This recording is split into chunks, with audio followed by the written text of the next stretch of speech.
Keeps clips.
Tonight at 11. Doom! It's a plan! And I'm angry! I'm not a slave! I've broken the conditioning! It doesn't work on me!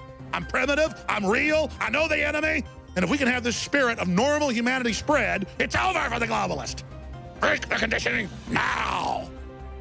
Excuse me. This is not the Infowars Nightly News, where the answer to 1984 is not $19.95 plus shipping and handling, but the answer is to try and understand the double barrel bullcrap, the double speak, and the Orwellian wonderland we now find ourselves in.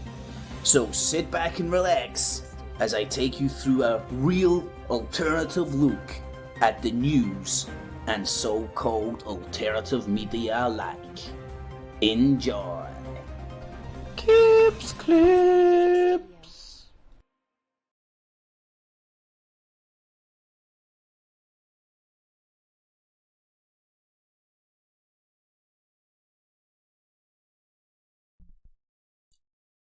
Alrighty, boob tubes. Another one of Clips, Clips. Welcome to this week's not the Infowars Nightly News, the original, the OG baby, alternative look at the so-called alternative media. Skeptical with the spectacles, although technically they're sunglasses, about the so-called skeptics and watching the so-called motherfucking watchmen, no matter who they are, because somebody's got to do it. So welcome one and all. Remember, if you do appreciate the show, thumbs it up, share it with your friends, family, foes, help the channel and the show grow, and remember, it's a digital busking show. It's all available and accessible free of charge. I'm going to do such a good job. You'll find value in what I do and use your spare change, not your life savings, in the Patreon and PayPal buttons down below. And a mega thanks to those who do. So have a wee look at what's on the show. Say hi to those in the chat room. And then get on with the bill crap. So a welcome one and all. So what's on tonight's show? Well, PhD or just plain MP. And this is referring to a woman's name who escapes me right now. But she's a professor and she's the chairperson of the Irish FreeDUMB Party, which is the Irish version of Nigel Farage. Nigel Farage was at the opening, the launch of the Irish FreeDUMB Party, and one of its members has been criticised in the past for his association with Jim Dawson. But hey ho, she's got some letters after her name and she's now telling me the sky's falling in, so best blindly believer. So have a wee look at some of the doctors coming out and supporting the fake virus narrative. Just sometimes not in its entirety, some wee bits and bobs, but definitely out there trying to poke people with a what do you calls it? Try to multitask here. Poking people with a stick about Corona. Aye, Corona. So touch on that. Then far left, fake left of centre. And see if you genuinely analyse, or at least attempt to objectively analyse messaging and stuff that people put out. In the run-up to an election, it's very easy to see, I believe, where their genuine real alliance is, as opposed to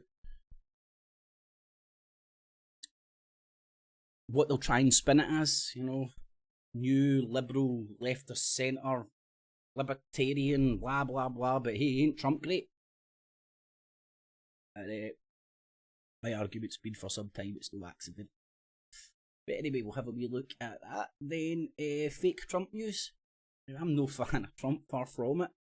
But we stay in bizarro land when the opposite side of the information war to Trump just makes up invent stuff, and this is the BBC. It's almost as bad as watching like Alex Jones and stuff. Almost as bad. Sleepy Joe. So again, in the run up to an election, if independent sources are just constantly telling you what a idiot one side of the election is, while completely letting the other side off the hook. Good example is Joe Biden. He's getting painted as a sex pest right now, right? I don't know if it's true or not. I've seen the videos that look creepy and all that jazz, but on the other side of the argument, look at the amount of allegations that's been made against Trump. So if there's an independent journalist or independent reporters out there who look at Trump's rape allegations and this allegation, that allegation, he done this, he done that. Oh, they're all just political smears. And then when it happens to Joe Biden, oh no, they're boom-proof evidence. You know, you need to be objective about both situations and understand there is that people have a dog in the fight to come out and smear both these dudes, especially right now. But if somebody is only injecting that way of thinking into one side of the argument, then they're not objective. So we'll have a wee look at some of the Sleepy Joe stuff and all the independent journalists from all over the independent World Wide Web. All of a sudden, all just telling you how sleepy Joe Biden is. The murky troll swamp. Touch on what's happening there. US fake, US real. This London real, sorry.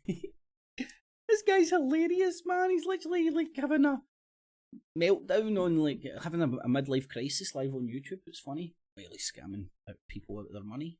But not breaking the law, he's just a very clever salesman. Then we've got the Corona NPCs. Again, this is just something I like to point out. People who are experts around viruses all independently parroting the same stuff, which typically comes from your professors who turn out to be Dr. Mengele behind the... You know, I don't know about yous. I heard Dr. Mengele was a great doctor. But maybe some points he wasn't to be trusted. I don't know, I'm just putting it out there. I'd rather get my medical advice from Dr. Dre and Professor Griff. I heard they're really up to speed on viruses and stuff. That's where I like to get my medical advice. Men behind the alt-right. Can't even remember. Oh! This is Brown Tea for London. The man, he's in the counter-jihad movement. He started in that movement over in the UK with Pamela Gether and stuff. Now he's managed to earn enough shekels to go over to Israel, where he's kind of ball deep in a lot of the... he's ball deep in a lot of the Tommy Robinson social media drive. He's came out and admittedly that he was running a lot of...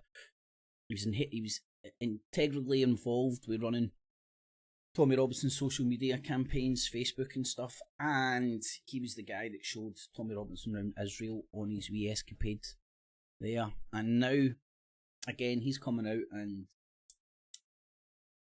talking about the No Agenda community and stuff. So here's a producer of the No Agenda show. Adam Curry is from a CIA family, and Brian of London is involved in the counter-jihad movement. Anyway, interesting wee web. Scotland sees through the Tommy Robinson t-shirts. Just some Tommy Robinson the t-shirt seller update. War on China. Don't know if you can see China's getting hit from all angles. They're even fighting China with stones and Sikkim. I kid you not. Don't know if you know what Sikkim is. It's just north of India. It shares a border with China, and every now and again there's scuffles between the Indian and Chinese troops. This typically takes the form of wrestling and stone throwing. It's brilliant. And there was like a good few soldiers injured because of stone throwing, apparently. From Kill Bill, a wee update from Bill Gates, the most evil man on the planet. Or is he? Pissed off nurses. Well, in the UK, the amount of people that work in the NHS, it's few and far between people that don't actually know somebody in some capacity that works within the NHS, close to nurses, a nurse, or in and around that sort of a community environment and stuff. And a lot of the videos out there as well would confirm that a lot of the nurses and a lot of the healthcare units and all that all over the world are not only at breaking point that went through it, you know. And I see it as maybe the same kind of effect that some of the supermarket workers must have, school teachers must have, police must have. You know, everybody else is getting given this option: stay at home or you die, right? That's some of the fear messaging coming out from the government, and these people are told, "Part for you." You know, it must be tough when people in these positions under pressure to turn up at work in some of the places that you're told are the most risky at a time when we're told stay indoors or you're going to die. And it must put you in a weird headspace when you're rocking up to work. And I think that's self-evident with a lot of the videos and whatnot that's coming out with the nurses.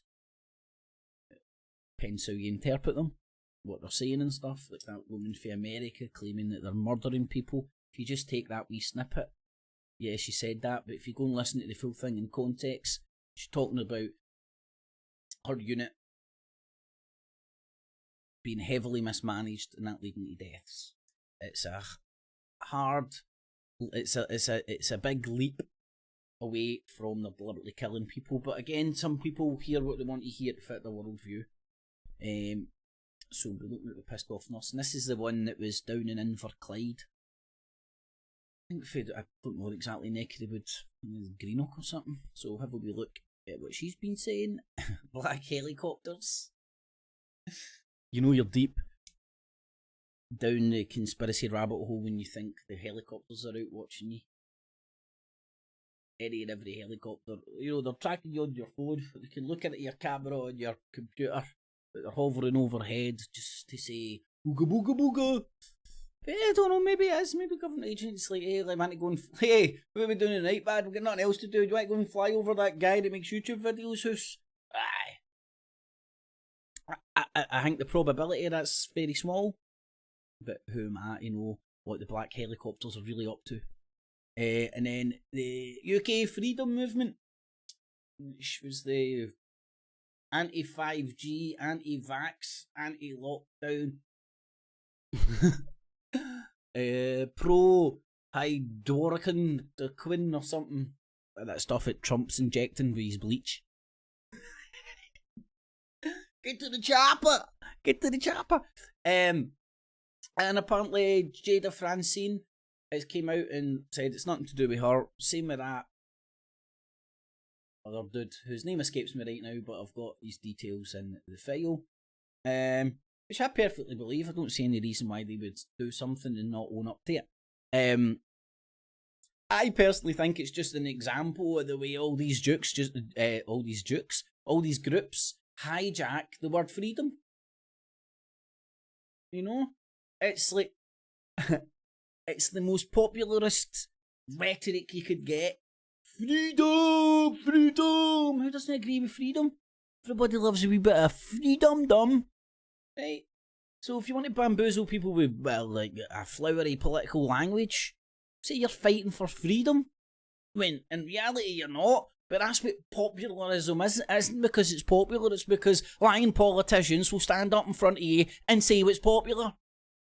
Hey, free gold for everybody if you vote for me. Vote for me and we'll do this, you see. You know, and it just goes on and on and on. It's like they'll bow to everybody's fashions. You know, they'll be a fascist. You know, hey, you want this? We want that too. Just get us in power. But vote for the popularists.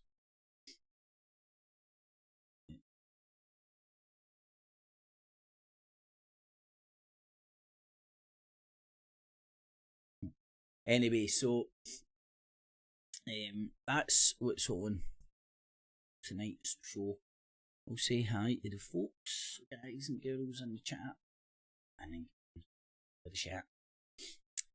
Anyway, in the evening, Pontiac, Cobra Kai, who cares? Roberto Carlos, how you doing? 5, my man. The Grand Beard Wank, how you doing, buddy? The Highlander, the Lazy Jesus, Blazing Stars, who cares?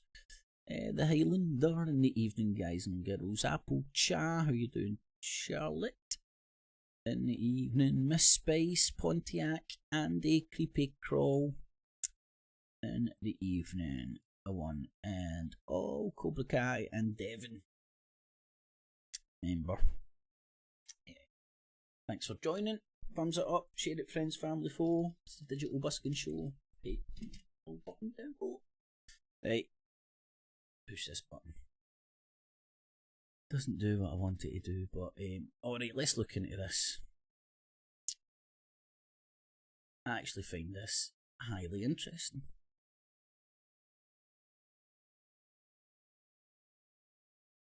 You know, people who think you come to the conclusion, alright, kind of on this, the virus is real because you've been brainwashed by the mainstream media and not looked at all the stuff that's doing the rounds in the conspiracy world to try and convince you otherwise. But I do. I just look at it objectively and ask questions about where and why it's coming from. So, with Professor Dolores Cowell was removed by YouTube. It had almost 500,000 views in a week. YouTube has removed many videos from doctors and scientists that have gone against the prevailing mainstream narrative. Let's just have a look at one of them. No, the one that he's talking about, his video being censored from, is Professor Dolores Cahill, who is chairwoman, chair thing with the Irish Freedom Party. Nigel Farage.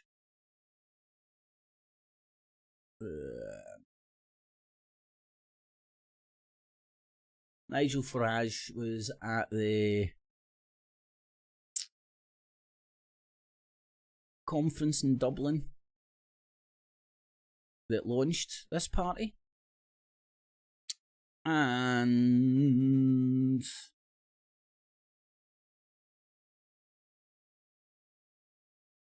some outlets have linked party leader Herman Kelly. Now, if you go and look at Herman Kelly, who he is, you'll find him all over the YouTubes. I've touched on him before.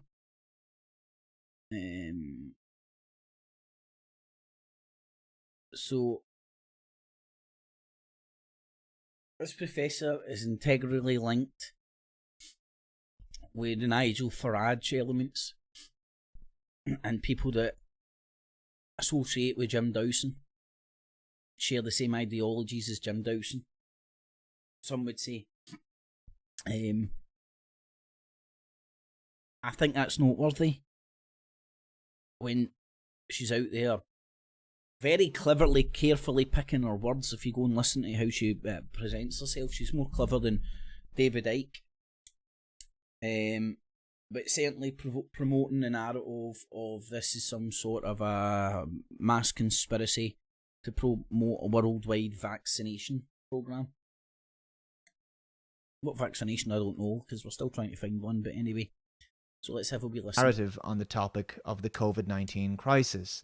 Examples include Dr. Erickson's press conference, Professor Knut Witkowski's first video as part of the Perspectives on Pandemic series on Journeyman Pictures YouTube channel, also Professor Dolores Cowell's interview on Highwire with Del Bigtree, and the Plandemic Part 1 documentary interview with...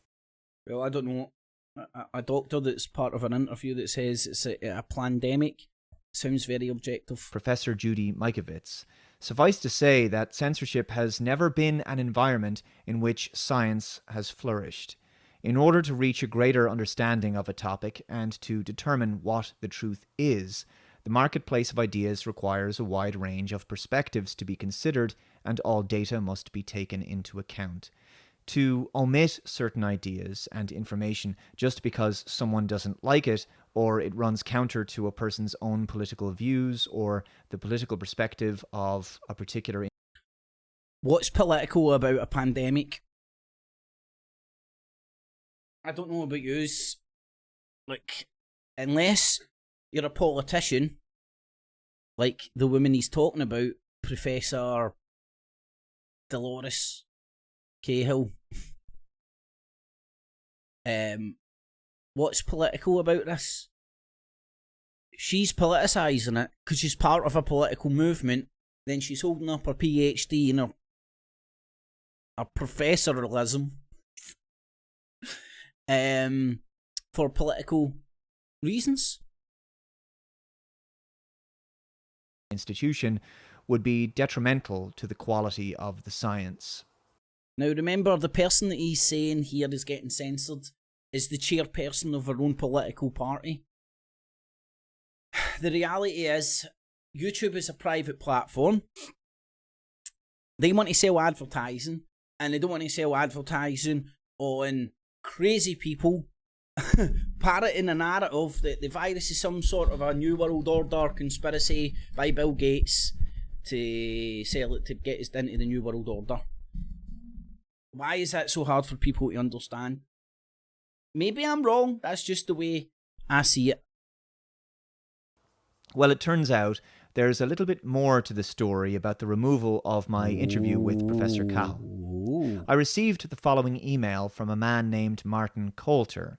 He's the tech reporter for BusinessInsider.com.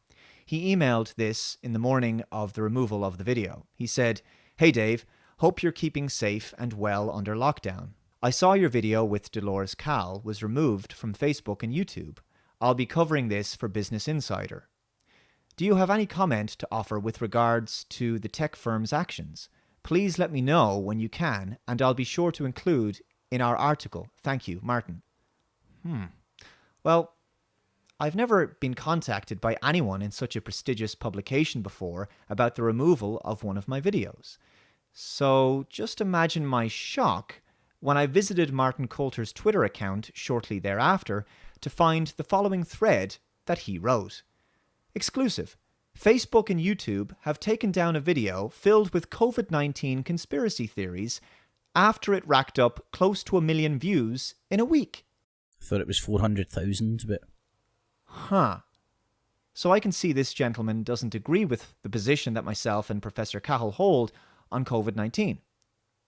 Anyway, just to clarify something, the video had racked up 478,840 views on YouTube before it was removed.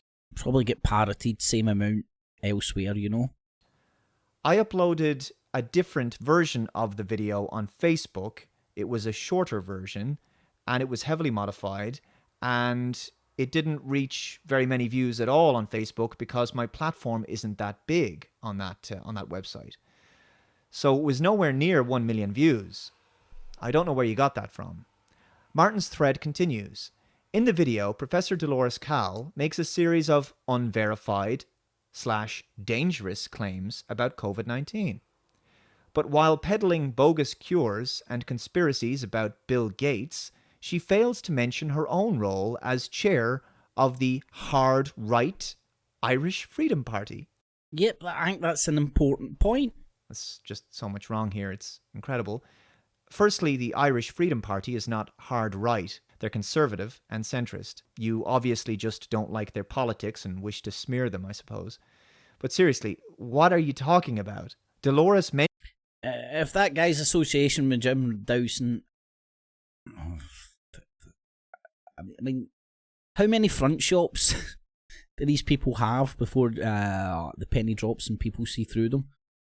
I don't know if this guy's a willful idiot or he knows what he's doing. That she's chair of the Irish Freedom Party at 1 hour, 3 minutes and 26 seconds into the video. Well, I mean, obviously, I'm very honoured to be chair of the Irish Freedom Party as well, you know, so, yes. But I... So, she said that she was chair of the Irish Freedom Party. Also, her politics have nothing to do with her science background or what she said in my interview. But it's interesting how her professional opinion suits their politics, isn't it? Is that not interesting? Is that not interesting? It's like Sargon of Akkad sitting up there saying, "I'm independently bringing you this news," and you're like, "Mate, you're part of UKIP." Oh.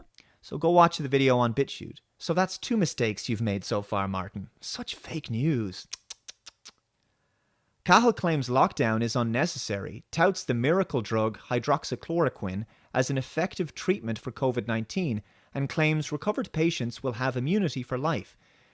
There is little to no evidence for any of these claims. True. Is she not entitled to her own expert opinion on this? She is, after all, far more qualified to talk about this subject than yourself, Mark. Yeah, but when there's peer-reviewed papers out there in and around that drug and whatnot, then her coming out and saying this and it suits her political narrative, should sound alarm bells to some people. Martin.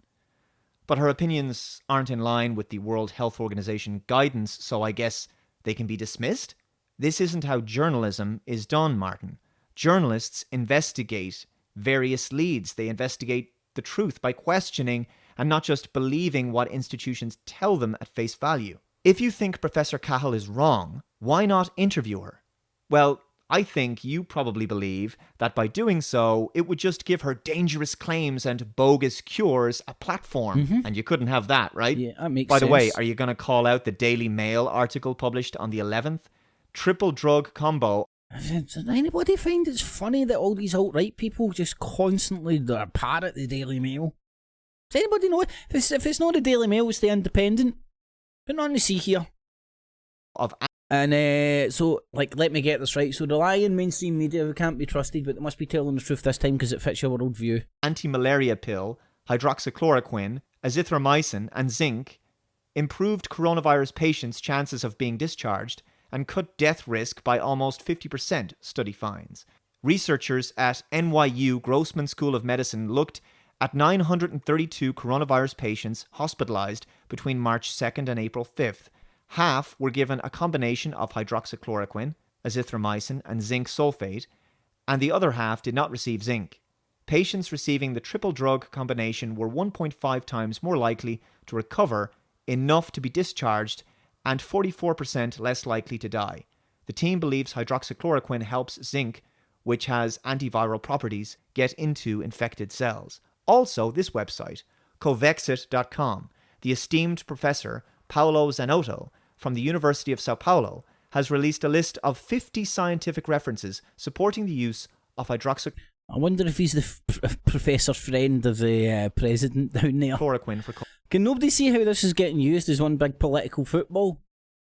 And I don't believe any team. COVID-19. But anyway, Martin continues. Facebook and YouTube both removed the video after we flagged it. But creator Dave Cullen, the hard-right vlogger, whatever that means, better known as Computing Forever. It means that you're on the far right of politics and you make vlogs. He's not going to try and pretend you're a journalist or anything. But are you, Mr. Cullen? Has called on fans to download and re-upload the video wherever they can. What is happening? What is happening, dear viewer? He's pointing out that you're a parrot. He's pointing out that you're a parrot for a party associated with Jim Dawson. Saying the same shit, talking about the same drug as Trump. Just a coincidence. And you pretend to be an independent journalist, being an independent thought with an open mind, and you're just a parrot. Polly wants a parrot. Polly wants a cracker. Let me read that again. Facebook and YouTube both removed the video after we flagged it. So, after you've picked up your jaw from the floor, let me run down what happened here. I received an email from Martin Coulter of Business Insider that read, "Hey Dave, hope you're keeping safe and well under lockdown." Really? Do you really hope that I'm keeping safe and well under lockdown, Mark? I think he's been sarcastic because you don't believe the virus is real, so he thinks you're out there licking windies and playing with traffic. Martin, way to be all two-faced and nicey-nicey to me privately and then publicly you admit that you flagged my video. I saw your video with Dolores Cahill was removed from Facebook and YouTube. I'll be covering this for Business Insider. Do you have any comment to offer with regards to the tech firm's actions? Please let me know when you can, and I'll be sure to include in our article. In your hit piece, you mean? In your hit piece against me and Dolores Cahill? Thank you, Martin, it says. I'm sorry, this is just absolutely unbelievable. Your tweet says after we flagged it, suggesting you and/or Business Insider flagged the video. Yeah, it was removed after it was flagged by you guys. So, are you asking me if I have a comment to offer with regards to the tech firm's actions?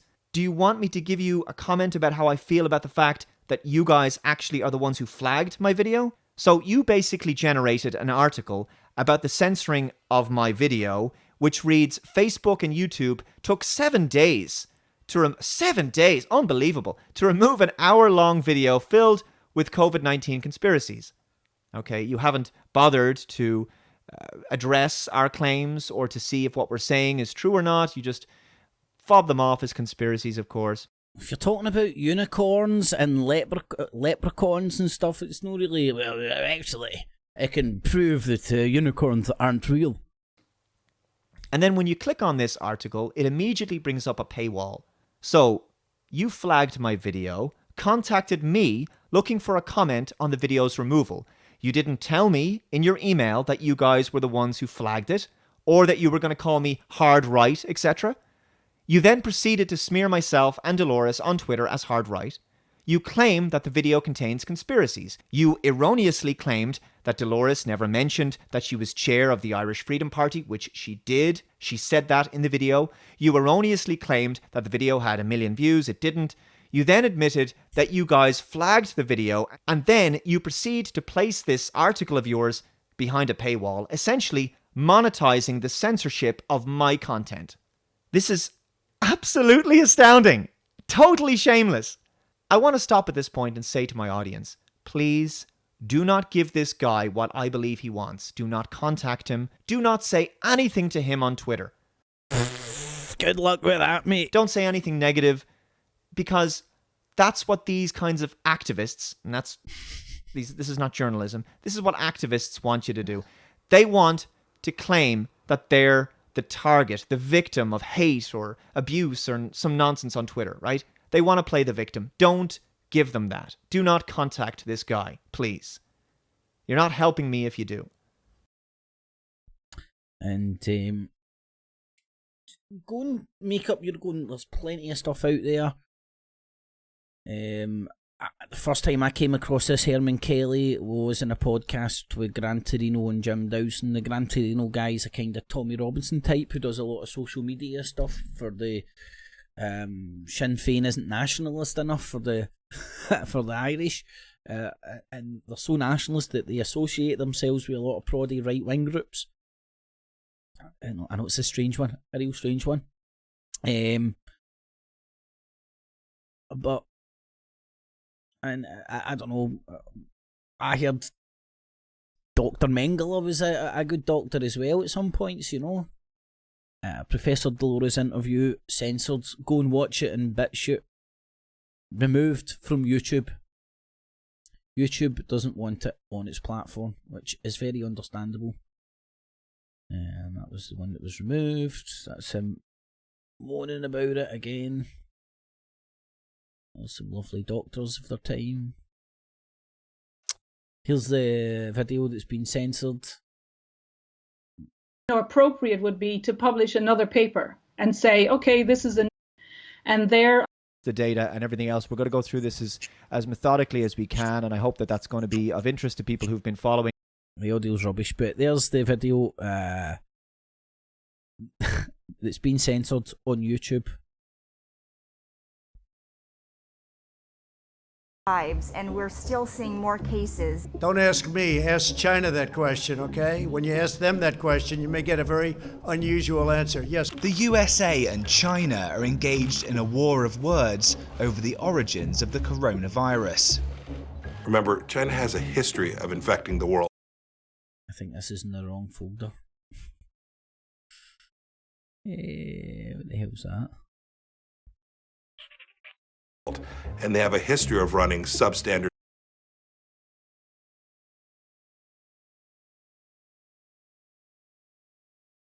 Where'd that come from? Confused now.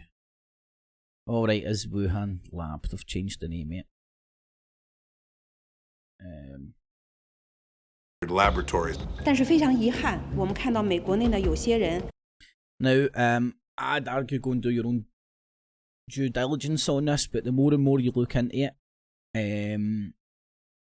the whole Wuhan lab thing and the way it's getting propagated by Trump. Now, remember, Trump sat in front of the world and said he's going to tell you who killed Kennedy and he's going to tell you who done 9/11. This guy has a way of gaslighting and manipulating the whole truther community by stepping up in the world podium and saying trigger words, buzzwords. Everyone, oh, look, he's going to tell us. Oh, he's going to tell us who killed Kennedy. Did he do that? Oh, he's going to shut down the vaccinations. Did he do that? In fact, I think he's sending out the army to inject Bill Gates' takeover vaccination weapon into everyone in America. What about 9/11? Did he tell us anything about that? No. And now he's sitting up there and saying, "No, I've got evidence behind that Wuhan thing." The evidence he's talking about is a YouTuber, and a YouTuber who kind of manipulated stuff that came out of the Chinese web, which you could argue is either genuine stuff that's been manipulated, or stuff planted in the Chinese web by Western assets in China, so that other people can look at it and go, here's a genuine report from the Chinese web. Manipulate it a little bit more, and then that's the Chinese whispers. To lead you to war. Anyway, so that's the Wuhan flu. I think that was in the wrong folder, but anyway, moving on. Now, very interesting, this is another independent journalist. Isn't she? She's an independent journalist. Or, if you go and look into her father, you'll find that she's the daughter of Lord Farquhar.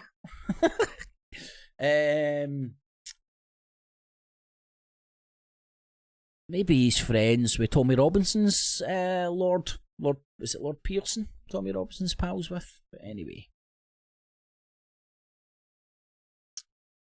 Here's more stuff from Vanessa Beeley, if you know who she is. And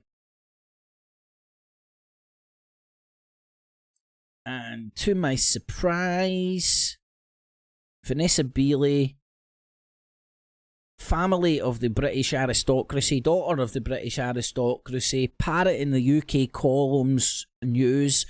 That isn't independent news. The UK column is the British Constitution Group, who is a political charity with political aims and goals and political ideologies that they're following. And through the Chinese whispers effect, they parrot their pish, unchecked, and under the veil and illusion of being independent journalists. And they're not. Dr. Wolfgang Wolftard counters COVID-19 official. I've never heard of this guy. Right. Now, you've got Professor Dolores. You've got all these other fringe professors coming out all of a sudden, kind of backing this up. I would argue, and I haven't done my due diligence on this guy as of yet, I would argue go and do your due diligence on these people and see whether they're maybe coming from another perspective, a political perspective maybe. Co-signed the proposal resolution, which briefly discussed in January in the emergency debate.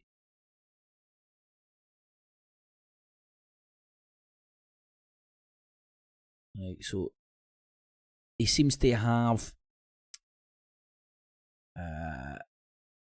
what would you say, forum for being against the WHO on December 18th 2009. Hold on. As chair of the Parliamentary Assembly of the Council on Europe Health Committee, Woodtard co-signed a proposal resolution on December 18th, 2009, which briefly discussed in January 2010 in an emergency debate, and he has called for inquiry into alleged undue influence exerted by pharmaceutical companies on the World Health Organization.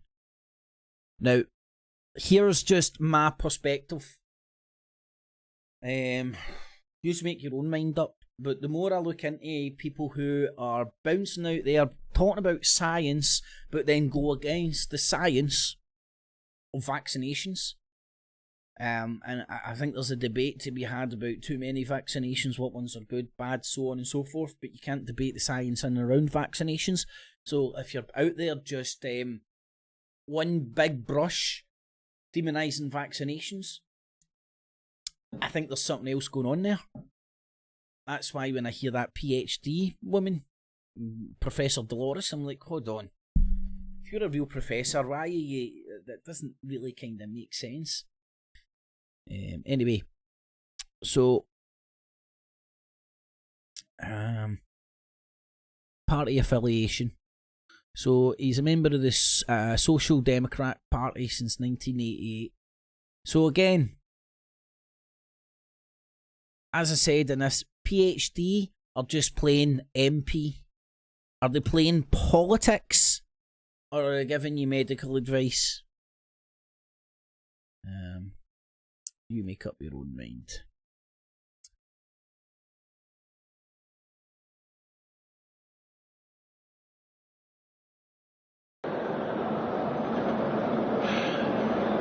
Today I come to you with a heavy heart. My second patient I saw this morning shared with me that a friend and patient of mine in the past. Right. So this isn't a PhD, this is a straight up... Oh no, he's another doctor, but he's in politics. Right? So is he talking straight from the heart, or is he a politician being a politician?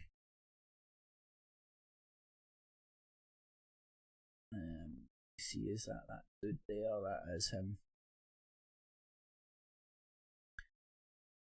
Right. So, is he being a politician or is he being a doctor?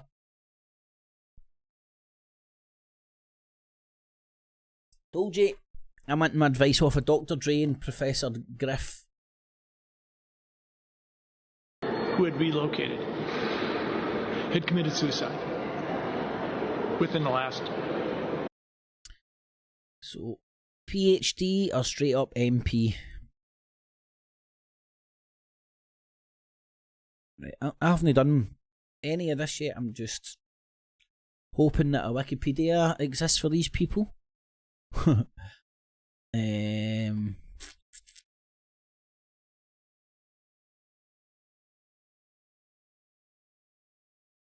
No such luck.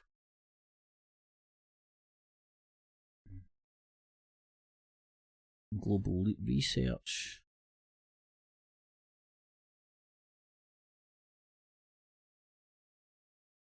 Alright, here we go. Now, animals, the animals of family medicine. What she's talking about here would be contraceptives and people that offer services along the lines of Planned Parenthood. Right? Now, am I the only one that can see, even though there's people with a professor and a doctor and a PhD, none of them really seem to be coming from an unbiased position. They all seem to be politically, prior to this pandemic, engaged politically. And they all seem to be coming from the same kind of hymn book. I don't know, I'm just saying, let's see. So, Katrin Korb. And is she a doctor? Anyway.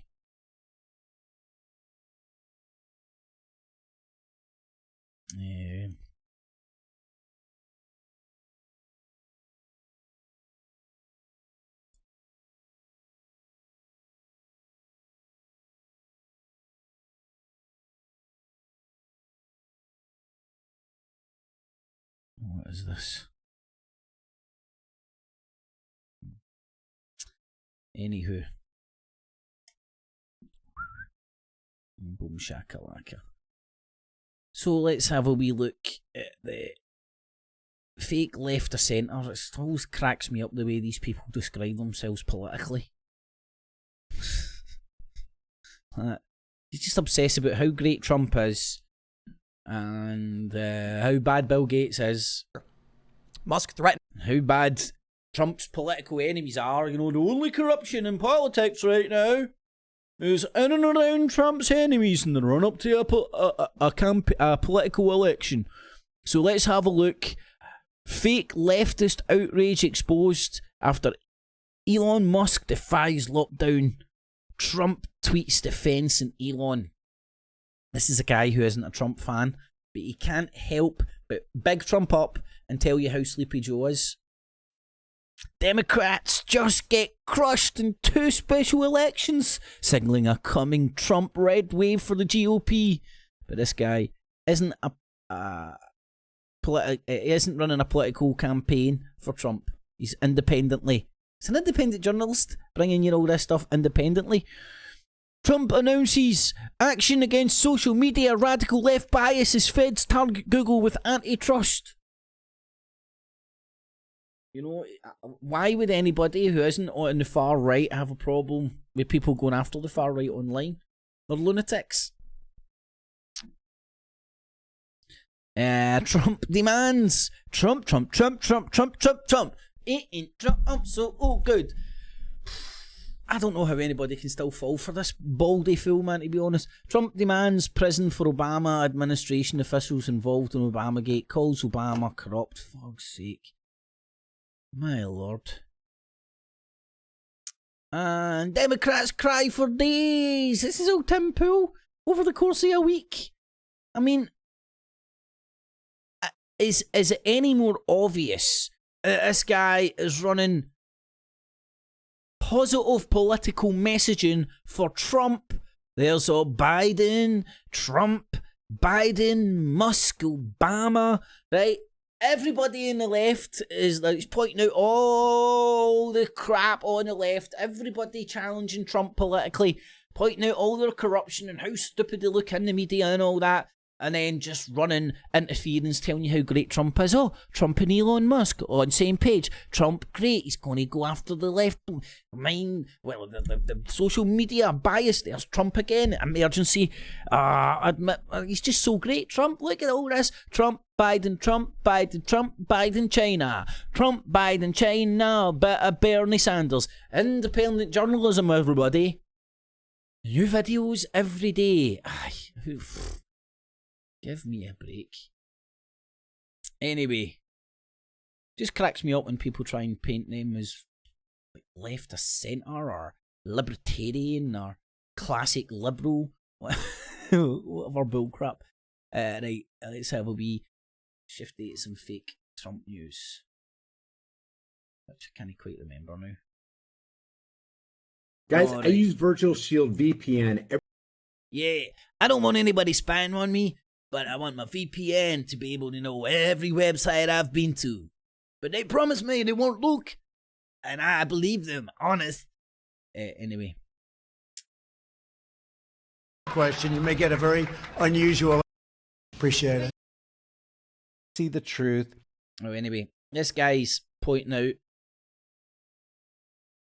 the hit piece they made in Trump to try and make it look like he was talking about China because that woman looked like she was Chinese when it had nothing to do with that. It was just Trump dissing China, you know? And it's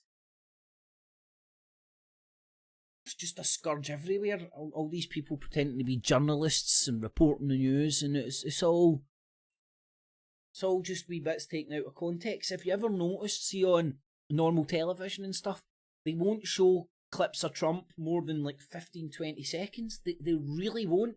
It's got to a stage where they'll have to edit it down to 3 second, 5 second, 10 second sound bites and then add their own bits in either side.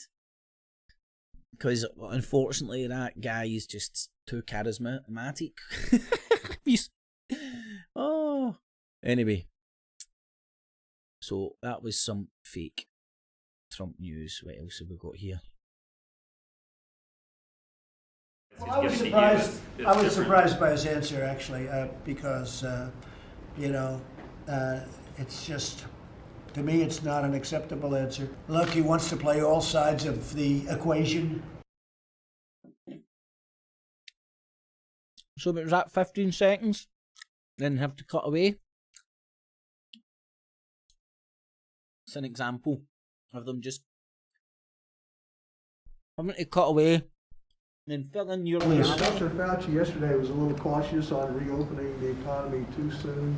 Do you share his concerns? About reopening what? Reopening the economy too soon, some states. Look, he wants to play all sides of the equation. I think we're going to have a tremendous fourth quarter. I think we're going to have a transitional third quarter. And I think we're going to have a phenomenal next year. When you say, what are they? Donald Trump clashes? There's no clash here at all. What universe do people have to be in to believe there's some sort of clash going on here?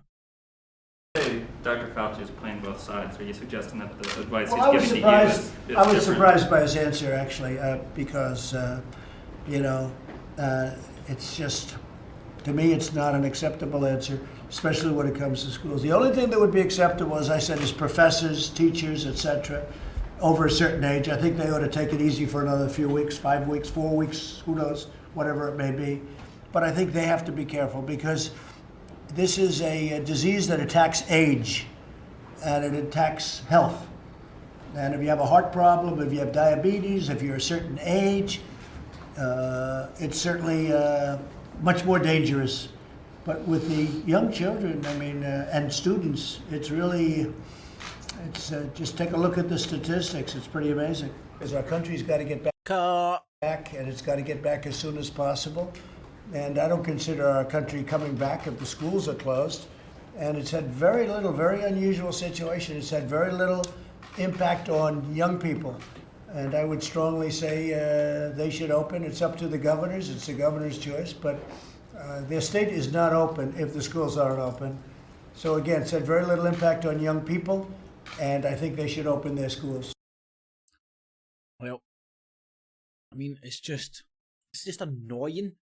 See, when I see them claiming something about Trump, this is kind of the weird thing. I very rarely watch any of Trump stuff, right? But the only time I do is when I see on BBC or whatever claiming him that he said X, Y, or Z, and I'm like, right, I need to go and watch this thing in its entirety.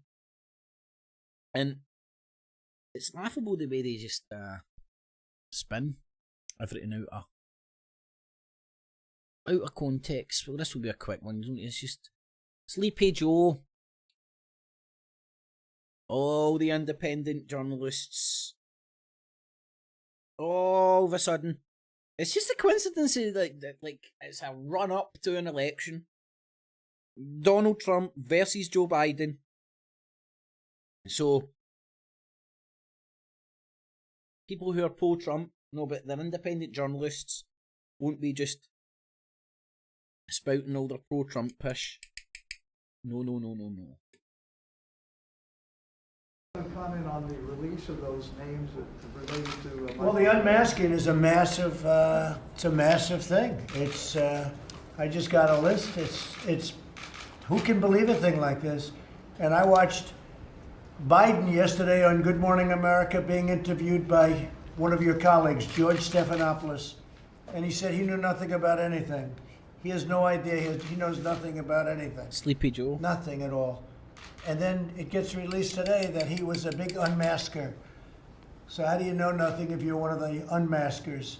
It's one of the very big stories, and I suspect you'll have, if it's possible, even bigger stories coming out. And could I follow up on a separate subject, sir? We've had a number of explosions. And you'll get all the independent journalists parroting it. But it's because now ODN is on-demand news, which is ITN news here in the UK. I want to be clear, I'm not going nuts. The president has a big stick. We choose truth over facts. Check my shape on it. Let's do push-ups together here, man. Let's run. Let's do whatever you want to do. One man stands ready to deliver. Show you Biden's gaffes, but don't show you Trump's. Oh, here's Tim Pool. New documents directly implicate Biden in Obamagate scandal. Oh my lord. Independently just wants to talk about how bad Democrats are and how bad Trump's political enemies are and how great Trump is. And coincidentally, it's the run-up to an election. Biden's task force includes AOC and other left-wingers. So I want to give everybody a little bit of an update here on the 2020 Democratic primary. I'm pretty sure this is a show that Big Joe Rogan talks about all the time.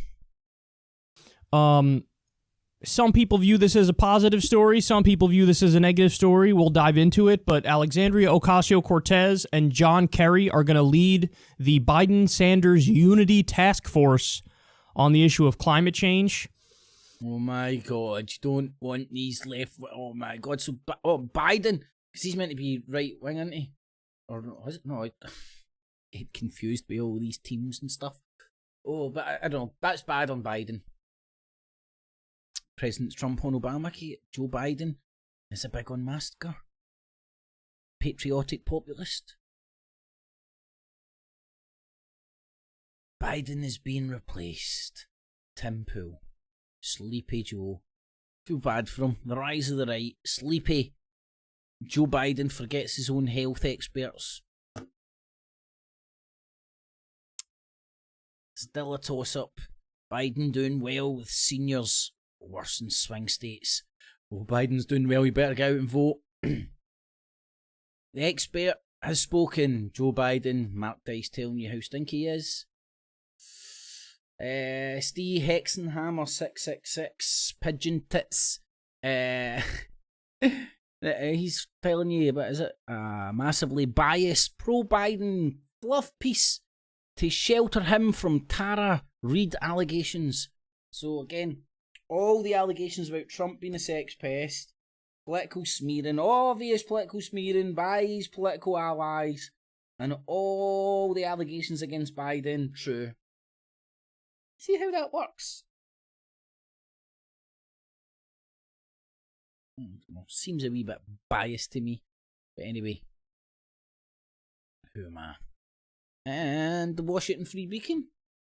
Joe telling people not to vote for him. Oh, this sounds funny, actually. We gotta stop building and replacing pipelines. You gotta go vote for someone else. All right, thanks so much, sir. We're gonna have you. Thank you so much. Thank you so much. I'm gonna vote you in the general if you treat me right. Oh, wow. That's done the rounds on the conspiracy circuit as well, that clip, innit? Anyway, that was Sleepy Joe. Oh shit, I think I've got two of these. Don't call me paranoid, I've got two of them.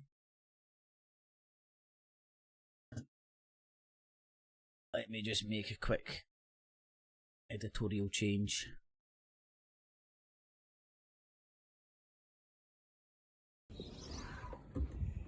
Ladies and gentlemen, it is 1 o'clock in the morning. Uh-oh. And there is a chopper circling the house, freaking out my baby.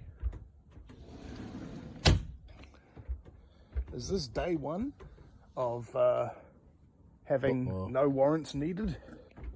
Or something like that? I know you can't see anything on the video, it's dark as heck, but yeah. See, there's the chopper over there, just cruising around and around. So I can see there's other houses in the neighbourhood, but it's his we're out to get.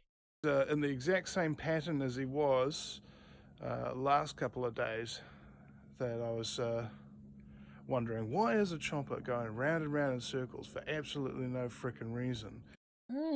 Well, maybe it's a police helicopter and maybe there's a stolen vehicle out. There's numerous things I can think of rather than a helicopter coming to spy on you. And a bunch of my listeners in Christchurch, they sent me a flight path of a chopper that was doing similar things over there, just randomly over people's properties and things like that, just going round and round and round at odd hours. so that people can't sleep properly. So yeah, thank you very much, New Zealand. This is the new normal.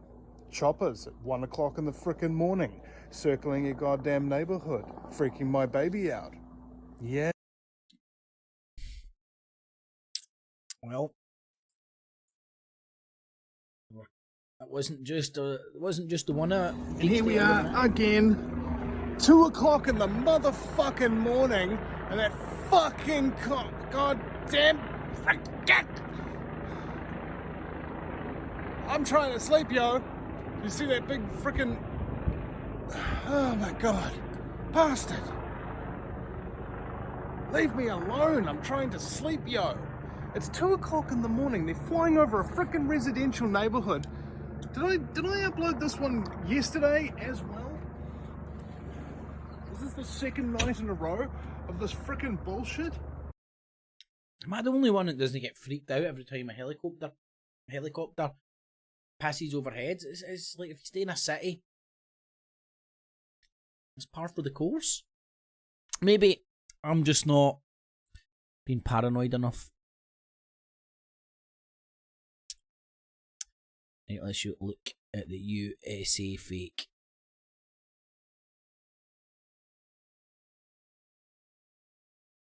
So what do we do? All right, I just bumped into these lovely people on the streets who recognize, I guess, the London Real Army. I'm curious, what do you two think about what's been going on lately with, I guess, the information out there or... Some would say Brian Rose has misled the public. And is still pretty much pushing his marketing scam. Well, it's just perfectly legal. You know, people scam people out of money using cleverly crafted marketing techniques all the time. I'd just like to be able to point it out. There is no new digital freedom platform. And a lot of these claims are just empty, bogus claims. Anyway.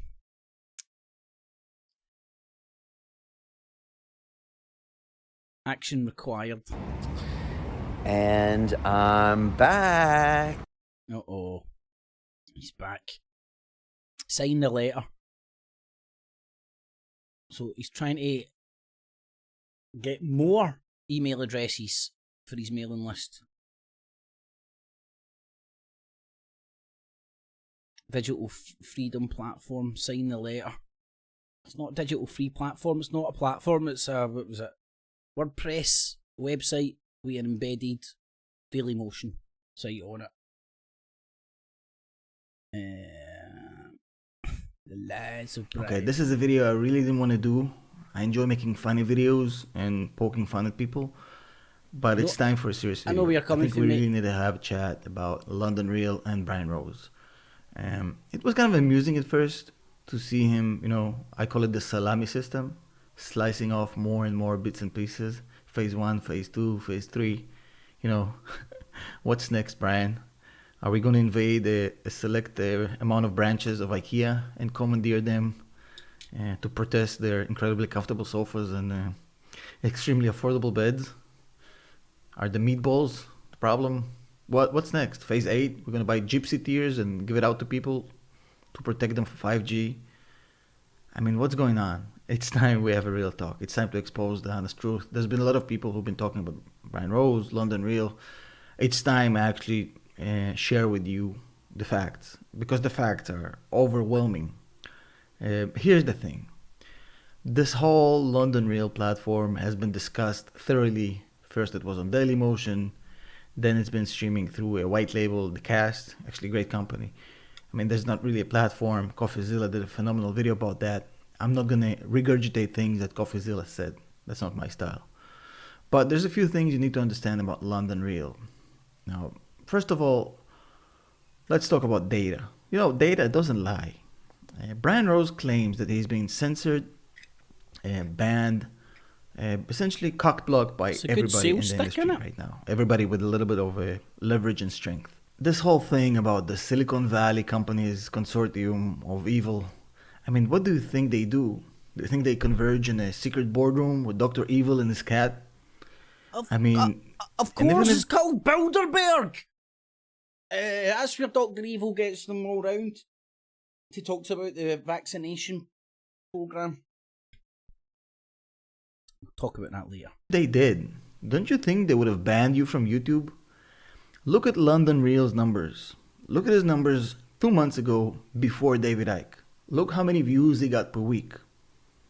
It's not that much. I mean, it's still good numbers for a podcast, but nothing phenomenal. You know how many views London Real got in the last week? And this wasn't an out of the ordinary week. That's pretty standard for him now. Right now, he's getting 5 million views per week on YouTube. That's 20 million views per month on YouTube. The same platform that he keeps shouting that's, if you get a certain percentage of that shutting email him up, address, censoring him, that same platform is giving you exposure to get 20 million views per month. That same platform, which he claims is censoring him, costing him his business, banning him, it just gave him 20 million views per month. I mean, we all know how YouTube works. If YouTube wants to shadow ban somebody, it's not a problem. It's so easy to do, and there's no way of getting out of it. So YouTube is definitely not shadow banning Brian. Numbers are insane. His channel is doing better than ever, exponentially. So obviously his channel is still up. He was never banned from YouTube. There's no strikes. There's no removals. There's nothing going on with YouTube. I mean, it's a complete fabrication. If a consortium of all the evil media companies wanted you gone, you would have been gone. I mean, it's not that difficult. When YouTube wants to make somebody disappear, it's not complicated. The fact is, YouTube is giving you more love now than ever. And I mean, I get why. You're making them a lot of money from ads. You're getting them a lot of traffic. It's a great relationship. You're doing better than ever now on YouTube. You're getting 20 million views per month. So when you scream you're getting censored and banned by YouTube, it's almost amusing because do you think people are not going to go? It's the same old shtick for all these charlatans on, I'm getting censored, send me money. Check your numbers. And if that's not enough for you, let's talk about London Real. And it's funny that he has the word real in his name, same way as it's USA fake, mate, come on. He has the word digital freedom in his new platform name. Copyright same way me. as all these non-democratic countries have the word democratic in their name. I find it amusing. So anyway, so London Real is not what you think it is. Brian Rose really enjoys having you imagine that London Real is what it was in 2011 and 2012. By the way, anybody seen his partner? I mean, that Nick dude he started the podcast with? That dude is gone and nobody knows where. It's like a Shelly Miscavige story. Where is he, Brian? I hope he's doing fine. Anyways, so back in the day in 2011, London Real used to be, this underground podcast. Two guys out of their apartment, then a little office. And it's far from that today. Beyond the fact that the other partner, God knows where he is, this whole business is now a mega corporate business. It's not a small podcast. It's not that anymore. The thing about London Real is that it transformed a while ago from that, underground, simple, raw podcast into a mega business. London Real is actually owned by one of the richest people in the UK. He's a billionaire. His name is Evgeny Lebedev. You can imagine from the sound of his name that he is Russian. Ooh. He's a billionaire, private jets, elephants, tigers, the whole thing. He owns the Evening Standard and the Independent. By the way, they all share a building. I mean, Brian Rose, London Real, it's located in the same building. The Evening Standard and the Independent are in. It's the same building. It's the same guy, same ownership. It's a corporate business with a lot of money, a lot of financial backing. It's not an underground podcast from somebody's apartment. So when I hear Brian Rose talking about censorship, it's like hearing a guy who's one of the most influential guys in the UK media, in the global media, who owns a couple newspapers, who has billions. So his company is getting censored and he's doing nothing about it. The only thing he can do is make a crowdfunding campaign. It's weird, right? I don't know. So think of it what you can, what you will. validate me. Go on Google and check Evgeny Lebedev. By the way, his dad is the original. He's the OG. He's the actual billionaire. His dad used to be a KGB officer, and then when the whole thing collapsed in the 90s, he bought up a bank and I wonder if he's an old friend of Putin. made a lot of money. But I mean, that's fair, that's legitimate. I have no issues with that. I'm just saying that London Real is backed by some serious capital. They're not poor. They can afford to stream a couple of interviews. I'm not even sure the owner knows about this whole shtick by Brian Rose. It's a quick cash grab. I know, Tony. A Yank and a Russian run London Real. For me, at least, that's my opinion. Of course, I may be wrong. This is only my opinion. So I think it's a cash grab. I think that the idea of you claiming that you're being censored and banned while having the best time you ever had on YouTube right now, as far as viewership and exposure, his channel is doing better than ever. And actually, his business is owned. One of the most influential people in the UK media owns London Real. He owns a couple of newspapers. He has a shit ton of money. I mean, this business doesn't need cash to stream interviews. I mean, this business has a lot of leverage and political power to, prevent any kind of interruptions from outside media. So the idea of him going online and begging you for money for this underground platform, it's almost insulting. Almost as insulting as claiming that the David Icke interview is going to happen in a bunker at a secret location while it's happening in the actual basement of the office building where they worked. And there were a couple of people that, showed the blueprints to the building with the actual footage of him filming from that bunker. Almost as cringe as you streaming on Dailymotion, but all of that, cringe as it may be, doesn't come close to Brian Rose shirtless street walking videos. Those I can't stand. So I'll make you a deal, Brian. I'll suffer through this whole digital wanker platform, whatever it's called. I'm going to stay silent. I'm going to let people donate to you. I'm not going to get in your way. Do your thing. Just stop going shirtless in the street. And we got a deal. So let me know if that's acceptable to you. I'll keep my mouth shut. You'll keep your shirt on. And I'll see you guys in the next video. He's no listening, mate. Some homoerotic viewing on YouTube. I'm here, basking in the sun with my boobs out.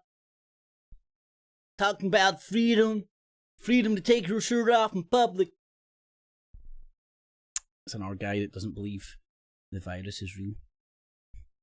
But John wasn't done with me yet, so he introduced me to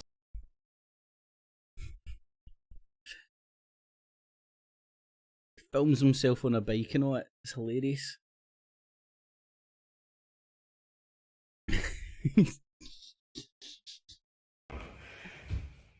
Oh, man. Oh, midlife crisis live on YouTube. Beautiful. Right, the Murky Troll Swamp. Happy days.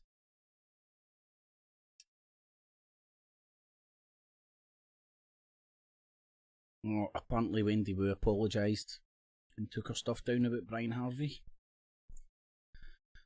Let's see if that's the end of it. I am confronting a rumour of that. Stand down there, Bo. Flip that camera in a sec.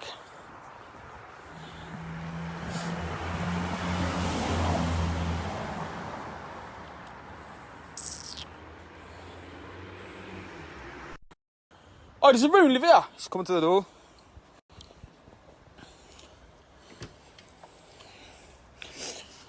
Bro, listen, do you know Haroon? Haroon? Is it this house? Which house? Right, long story short, this is somebody who got called an extremist online. So he wanted to prove what an extremist he wasn't by going to the guy's house. Oh, crazy world in which we stay, man. The internet is turned folk into batshit crazy people. And here's Shiva Burton one of Flow Destroyer's friends that were investigating Brian Harvey. Now, for whatever reason, still going after, what's her face, Angela Power Disney or something. I don't know, she hasn't committed any crimes because these people would report her to the cops and got time shoved up her arse. But this was one of the people who Lady Sparkle made the channel about. And they would all sit around and mockingly laugh and all that. But they're the good guys. So they've left Brian Harvey alone, but still going after Angela Power Disney. I don't know, let's see if we can find out their crimes. You want to call them? I love getting sent all these tweets or whatever you want to call them. They are funny. It seems that old Titus Frosters must be so bored of his Corona Chan stuff that he started looking at everyone else again. So this is another one of Flo's pals who is going after Titus Frost because he believes in conspiracies. I can't really figure out, apart from that, what his crime is. I think he might have sold a t-shirt once saying I believe in leprechauns. And Shiva Burton and Clara B. Right, let's have a look at our crimes. Connections, the ex-lead on the Joanne Solis connections, the ex-husband with bestiality porn, and a partner that was a serial killer, apparently, who confessed to the murder of Millie Dowler. Right, so what's her crimes? She seems to appear to buy into the conspiracy community out there who thinks the world's ran by a satanic paedophile cult. Lots of people fell into that rabbit hole big time. And my argument is, I don't think these people wake up in the morning and go, I'm going to harass people. I think they genuinely believe the stuff that they're saying. Why do I believe that? Because I was down the rabbit hole at one point as well. And that's another realisation where some of the story behind these people doesn't make sense. When, for example, Flow Destroyer, I used to be in the truther community, then I woke up to it and all that jazz. And you're like, well, you don't seem to have any empathy for anybody that's still ball deep in rabbit holes. I might be acting to what some would say batshit crazy because they are deep shit in the rabbit hole. You want to seem to go and get people that are ball deep in rabbit holes to the jail, which doesn't add weight to your story that, oh, you used to be in the truther community and believe all the conspiracies and then you came out of it. Because otherwise you would have some compassion and empathy for people that are still where you were back in the day. That's what logically makes sense to me. So that angle that he spewed back in the day doesn't make sense to me. And it doesn't make sense to me why they go after the lowest hanging fruit.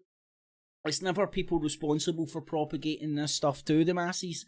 It's people within the masses who swallow it up and then start rhyming and repeating it. But I don't know. Make up your own mind. Hypocrite alert. Well, what is it? A woman's a hypocrite for filing a valid copyright strike against them. In the world of these people that go around saying that they know the law and how everything operates and all that, and then when somebody hits them with a valid copyright strike, because let's not forget, I must have spent God knows how long shutting down God knows how many channels with genuine legit copyright strikes, because people, they seem to think that it's not fair game you shutting down their channels when they're using your own content to slander and harass you. Oh, anyway. And she's a hypocrite because she turns her comments off on her videos. Says the guy, go and try and look for my comments. My comments don't show up. So, hypocrite. And again, going after Titus I know I Frost. said I wouldn't be back until How you doing, folks? I know I said I wouldn't be back until I finished the second content, but I couldn't resist this one. So again, he's another hypocrite because he's constantly saying he's retiring and not coming back. This is me back on Civvy Street. These are the words he used. Thinks he's like some sort of an internet commando in some sort of a secret brigade. Just want to go back to enjoying YouTube like the rest of them. Yeah, I'm getting out of this gig. Yeah, like he's like part of a online professional army or something, or some sort of a coordinated network. It's just all the same people to keep going after. This is another dude who's been targeted by this network of trolls who are an online network who have criminals in it. So you could technically, very technically speaking, they're a criminal network. And here's this guy asking them to just stop. Let me talk about my conspiracies online. Please leave me alone. I don't know. It's only 1 minute 30. I don't even. I think this is somebody I've not heard. This is. I don't know her name. But it's Eddie is okay's missus, I do believe. And Eddie is okay was another dude that was targeted by this lot.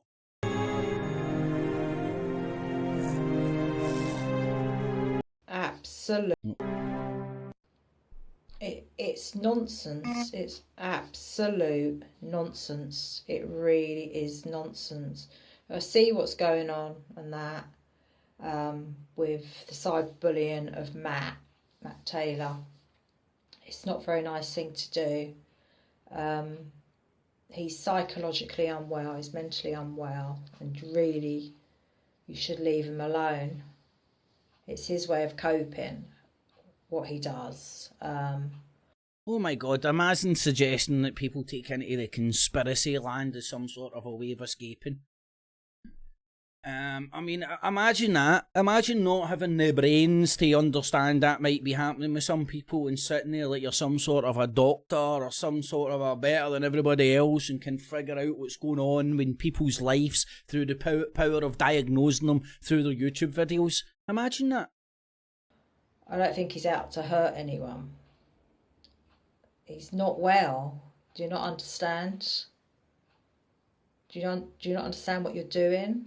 These people are fully professional, paid up doctors and psychologists. That's why they spend all their time being windy lickers on YouTube. Makes perfect sense, doesn't it? Just leave him alone. Please, just leave Matt alone. As for Eddie, well, you can say what you like about him.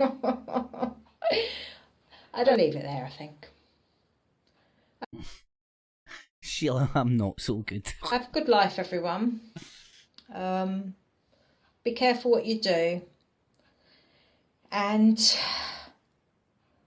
just leave Matt Taylor alone. Just leave him alone. Do not goad him. Do not gaslight him. Thanks. And that's on Matt Taylor's own channel.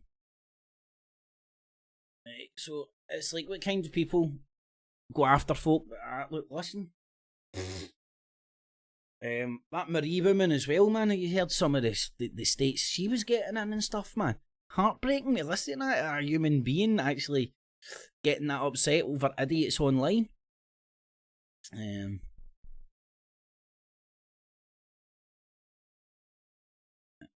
I don't know. Again, go and look at Matt Taylor's crimes, man.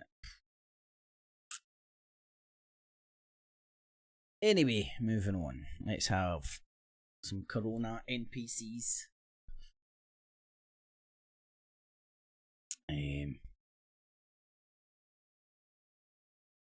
So, coronavirus. Why shark attacks won't go down as corona deaths. Now, you can say this is from the lying BBC, or you can objectively read this and consider it. Online on fake death figures. Right, this is one that's commonly getting bounced about, that they're exaggerating the figures when I think they're under exaggerated when you put in the care home deaths into the mix as well. That seems to be the general consensus. The official figures out there right now are going to more or less double in this country and go up in other countries when you put the care home and other deaths in the community on top of this. First up, a video featuring the right-wing conspiracy theorist Alex Jones calling America coronavirus data fake. It's being used, he suggests, to keep the country in lockdown and to scupper President Trump re-election. He argues that the Corona-19 death figures are wrong, but in doing so he misinterprets how the information is recorded. Mr. Jones says anyone who tests positive for COVID-19 at the time of their death, be it due to cancer, skydiving accidents or shark attacks, has been recorded as a death due to coronavirus. Corona-19 is only listed on a death certificate in the United States if the disease played a role in the person dying. So deaths by misadventure, such as shark attacks and skydiving falls, would certainly not be included. So again, we're talking about the semantics of somebody having cancer and who had maybe 2 years to live. Coronavirus bounces up and kills them 2 years early because they were in a fragile state. And they're going, well, they didn't die of corona, they died of cancer. Corona contributed to their death. You know, nobody's out there saying that they were fit and healthy and just died of corona. Everybody's out there saying that people with pre-existing conditions are highly more susceptible to this virus than fit and healthy people. And it's a misinterpretation of the facts, a misrepresentation of the facts. Anyway, so again, it just depends how you read things and how you want this kind of stuff to fit your worldview. Man who claimed coronavirus is a hoax changes his mind from the hospital bed. Clearly been cutting his own hair in the corona lockdown. A man who claimed coronavirus was a hoax by the government has changed his mind after being rushed to hospital with the disease. Brian Hitchens previously said he didn't think the pandemic was real, stating God is bigger than this virus will ever be. A Jim Dawson disciple. But Brian and his wife have both since been hospitalised after contracting coronavirus, and he's now urging people to take it serious. Speaking from his hospital bed, Brian told WPTV, I thought it would maybe be the government trying something, and it was kind of like they threw it out there to kind of distract us. But in April, Brian, a ride-share driver from Florida, played down coronavirus on social media despite tens of thousands of people being killed across the US. He wrote, I didn't get up this morning and pray and trust in God for his protection, and I just leave it at that. Anyway, there'll be more and more of these cases popping up, I'd argue. Now, here's the guy that Richie Allen independently had on his independent radio show, bouncing up at this protest and getting arrested.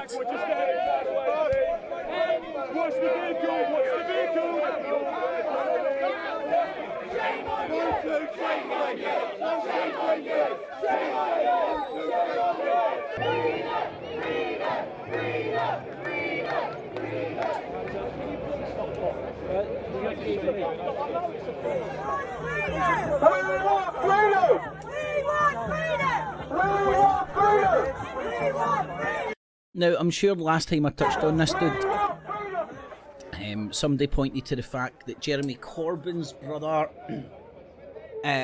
is a weather dude and a space guy. I know that's very technical and stuff, right?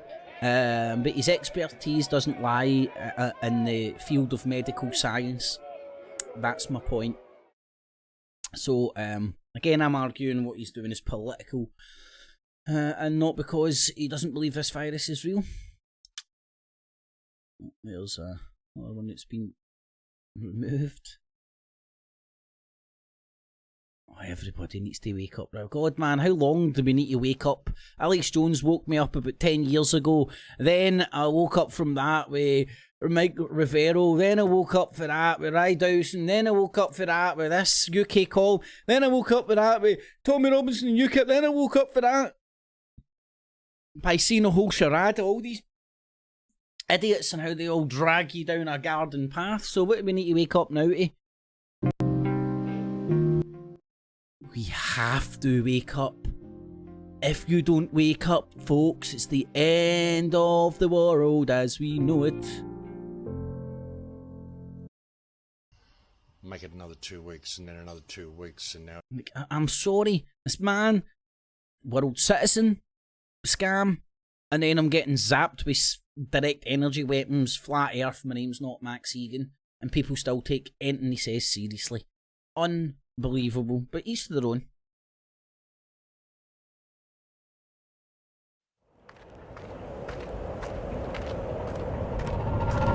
This is Dan Dix here reporting for Press for Truth, and if you are watching this video right now on YouTube, there's a very good chance it might not be here for very long, and that's because right now we are engaged in a censorship battle where the powers that ought not to be, Google and YouTube, are currently purging the people who built their own platform, shooting themselves in the foot.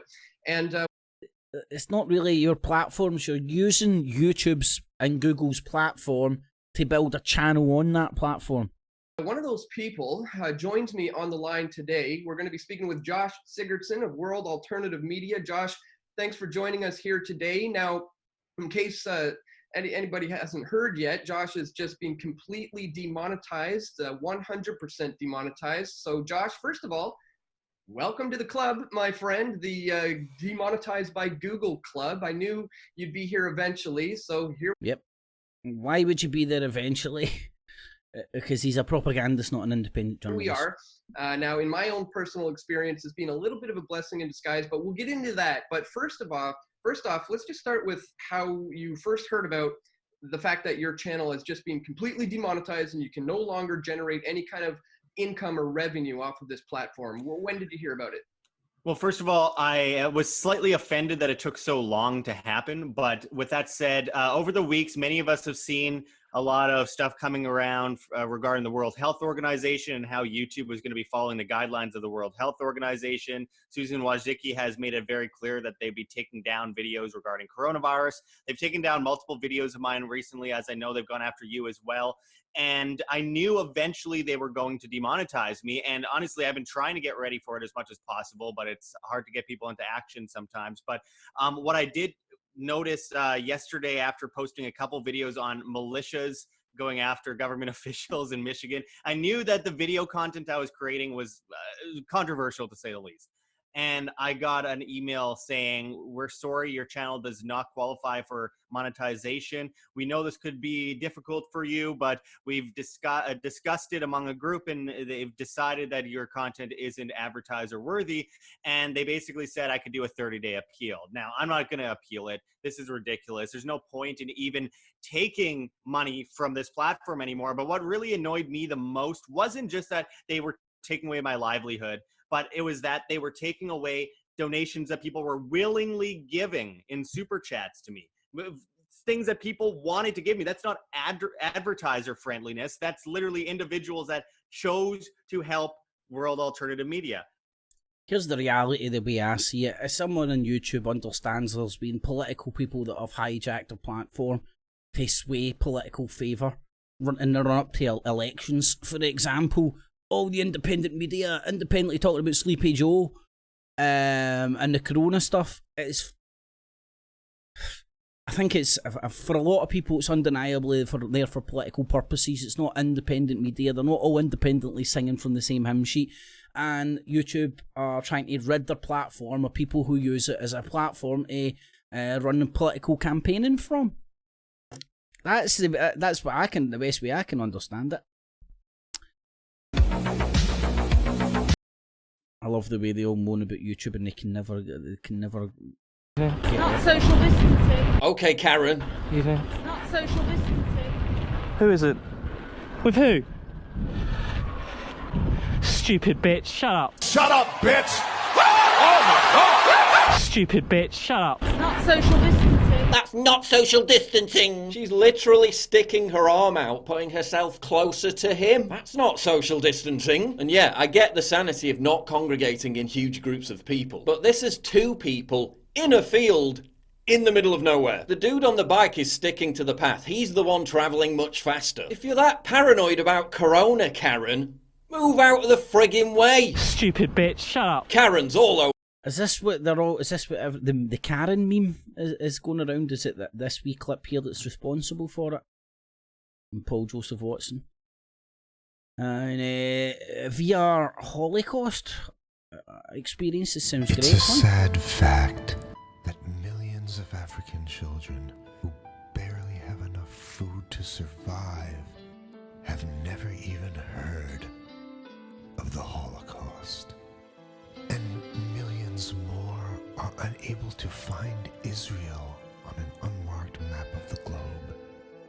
With your donation of just $29.95 per month, you can sponsor the delivery of virtual reality Holocaust experience headsets to children who so desperately need them. What the fuck is this? Please help give the gift of suffering so that Africans, like everyone else, will never forget. We have an answer, but it's gonna cost a lot of money. Your money.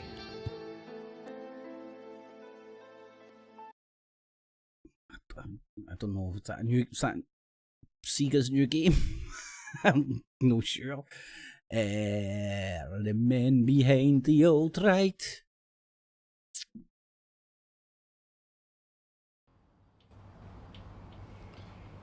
The Jufro's coming on there, man. Jufro's coming on.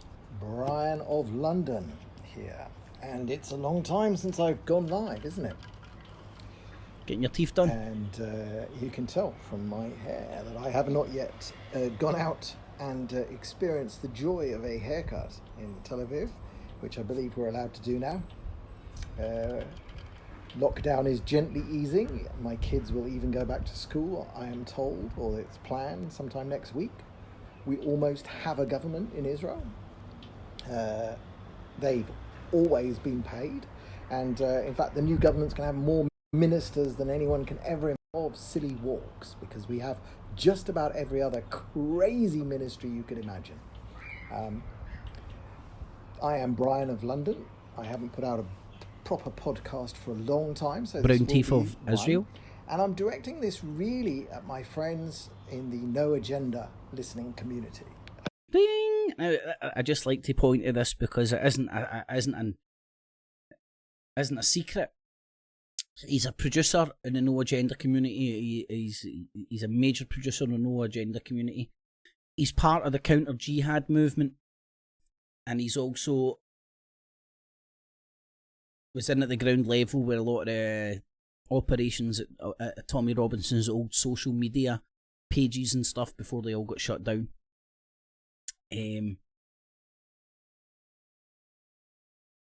Again, it's just these undeniable links between the people producing and influencing these independent journalists, podcasts, for No Agenda to Tommy Robinson, so on and so forth. You'll find political entities involved in them all, and Brian of London is part of the counter jihad movement, hung around with Pamela Geller and back in the day, and took Tommy Robinson on his tour to Israel. There's a wee update of Tommy Robinson.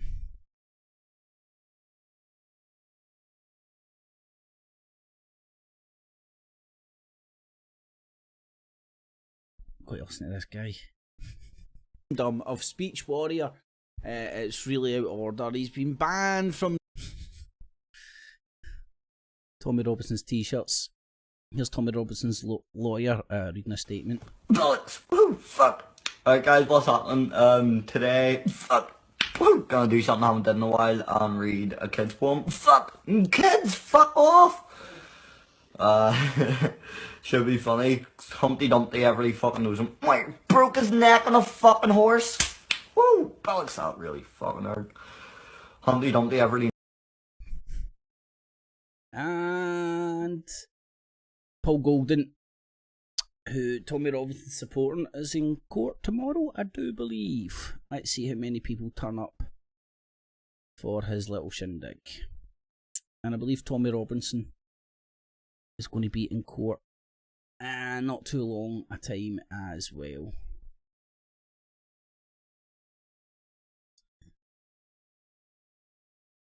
I see the war drums beating for China. China. Have you spoken to Xi Jinping? I have a very good relationship, but right now, I don't want to speak to him. I don't want to speak to him. Because, Senator Cotton was saying maybe we should be limiting the amount of visas that we give to students who want to study things like quantum computing. There are many things. And AI. There are many things we could do. We could do things. We could cut off the whole relationship. Now, if you did, what would happen? You'd save $500 billion if you cut off the whole relationship. Because Secretary Pompeo said that he has strong evidence that it did come from the virology lab. We've been reporting this every Sunday, by the way, from early on. You also said that you saw evidence. Can you tell us anything about the intelligence? No, but we have a lot of information, and it's not good. But you know the word. I always find it hilarious when women think if they draw lipstick on their face, it will make it look like their lips are bigger. It just looks like you've missed your lip and drew a big clown fucking thing round your lips. Her makeup artist must be a right bitch and done that to her to send her out on national TV looking like First of all, whether it came from the lab or came from the bats it all came from China, and they should have stopped it. They could have stopped it at that source. I call it the source. So they downplayed the disease, they downplayed the virus. At the same time, they're allowing international travel, 5 million people leaving Wuhan, going to Italy, going to the United States. Then they start cornering the market on protective equipment, even though China is already... That's a good point, Lazy Jesus. Trump's bonnet does look nice. I wonder if I could get a bonnet like that. The largest producer of this stuff. That's not the big thing. Look, the big thing is they should have never let this happen. So I make a great trade deal, and now I say... It just doesn't feel the same to me. The ink was barely dry, and the plague came over, and it doesn't feel the same to me. War drums beating for China. You know, years ago, we made our own product. We didn't rely on everybody in the world. They have their own problems. So what happened? They just wanted to do it cheaper? They wanted lax... God almighty, she looks like a duck. Here's Dan Dix. Chinese government targets spiritual grips. Oh my god. This guy must have been in China. This is Dan Dix here reporting for Press for Truth, and we have a very important show for you today, my friends. We're going to be talking about some of the horrific things that are happening right now in China. And no, I'm not talking about Wuhan or the coronavirus or even worse than that. The police state, the unbelievable security network surveillance state that is being set up there. No, today we're going to be... So, why are you worrying so much about the Chinese surveillance state when the New World Order is installing itself over here? I would be concentrating your efforts in the New World Order and your back door and the martial order. Talking about something that seems to be going a little bit under the radar, as people are distracted with these other stories that are covering, taking up all the news. So today we're going to be exposing the fact that the Chinese government is engaging in the forced organ harvesting of their people. And I'm not talking about dead people, ladies and gentlemen. We're talking about people who are alive and well and healthy. And on top... Man, it sounds like something out of a sci-fi movie. I'm pretty sure you've seen this with your own eyes, Dan Dix. On top of that, the government is targeting specific groups, in particular, a spiritual group, the Falun Gong. So as I've been saying for over 10 years on this channel, sometimes, a lot of the times what we see in China is very much so a... Did he say the Falun Gong? ...blueprint for what we may soon see here in the West. So I think it's incredibly important that we take a look at this and understand that it is indeed going on. So joining me on the line today to help me understand all of this is Mitchell Gerber. He is an activist who has been covering this for decades, I believe about 20 years now. So he knows all too well the in and outs and what's truly going on behind the scenes there in China. So Mitchell, thank you so much for joining us here today on Press for Truth. Maybe you could start us off by telling us how you first heard about this issue, that this is actually happening in China, and why you decided to... And why you care? ...dedicate your activism to exposing this issue. Well, thanks, Dan. Appreciate for you allowing me to come on your show. I mean, I'm actually risking my life 100 miles away from the Chinese border as we speak in communist Vietnam. I was so moved by the courageousness of this Falun Gong movement. A lot of people. I don't know about you, right? But I can imagine somebody in China. Just bear with me for a wee sec. Put ourselves in the position of sitting in China and we're watching our YouTubes on China, and little Wao Li Li, Sung Du Bong, bounces up on the YouTube's a wee blog and he's like, wah, and he's sitting in Britain going, yeah, I really felt bad for the British people, the mass surveillance over here in Britain, so I risked my life coming to the UK to expose the brutality of the British government, because me as a little independent Chinaman just really care about the British people so much. He sounds Australian to me. Don't really know what Falun Gong is, and I came to learn about this particular spiritual movement when I was studying international business at the University of Georgia. I'm an American citizen, South African born, American raised. Spot the spook, spot the spook, spot the spook. Yeah, I'm an American citizen born and I'm a South African raised. Sound like an Australian, and I just care about spiritual groups in China. Just because I feel so passionate about little Chinamen and their spirituality. And on May 4th, 2001... Yes, there was my day in an American university that I first really got a passion about fucking Chinese spirituality. Even Boris Johnson wouldn't fucking stomach this pish. Actually, 20 years ago, to this date, I came to understand that the Chinese Communist Party, the reign of terror that has been controlling China, the Chinese people, the Chinese civilization, the Chinese government for the last for the last 70 years has been sending hundreds and thousands of innocent spiritual movement practitioners of the spiritual mind and body practice, namely Falun Gong, as well as other religious groups called the Uyghur Muslims, the Tibetans, and the House Christians, to state-mandated hospitals, turning the doctors into murderers, run by the Chinese military, cutting out the organs of these people while... Is this real? Based on reality? Who knows? Is there groups out there that are against communism? Who's against communism more? Religious nut bars or capitalist nut bars? Oh, are they the same thing? I don't know. There are people out there that are just against the ideology of communism. Typically, big, rich, fat fucking capitalists that are sitting in big piles of cash, and if maybe the penny dropped amongst the people about redistributing wealth, they would be onto a loser. But I'm pretty sure this American-born South African dude really just resonated with the Jin Jiang Zhuang Chinese spirituality people sitting in an American university. Alive, cutting out their organs forcefully and then selling their organs as massive amounts of profits. So I don't know what they say about the Jews when they want to... Does that know what they say about Jews as well? For the last 20 years, and creating a multi-billion-dollar organ harvesting business, legally and state-sanctioned, unlike any other practice, unlike any other government, or unlike any other place in the world. Not like some kidney in the bathtub theory or some fantasy or some other kind of organ harvesting, which does go on in the world. But this is legal, state-sanctioned, kill-to-order genocide, and that's been going on for 20 years. So, wonder if he's of South African descent. It would make sense as to why he's popping up saying this stuff. But the war drums are beating for China. They're doing everything. They're bio-weapon attacking the world. They're cutting people's brains out when they're alive.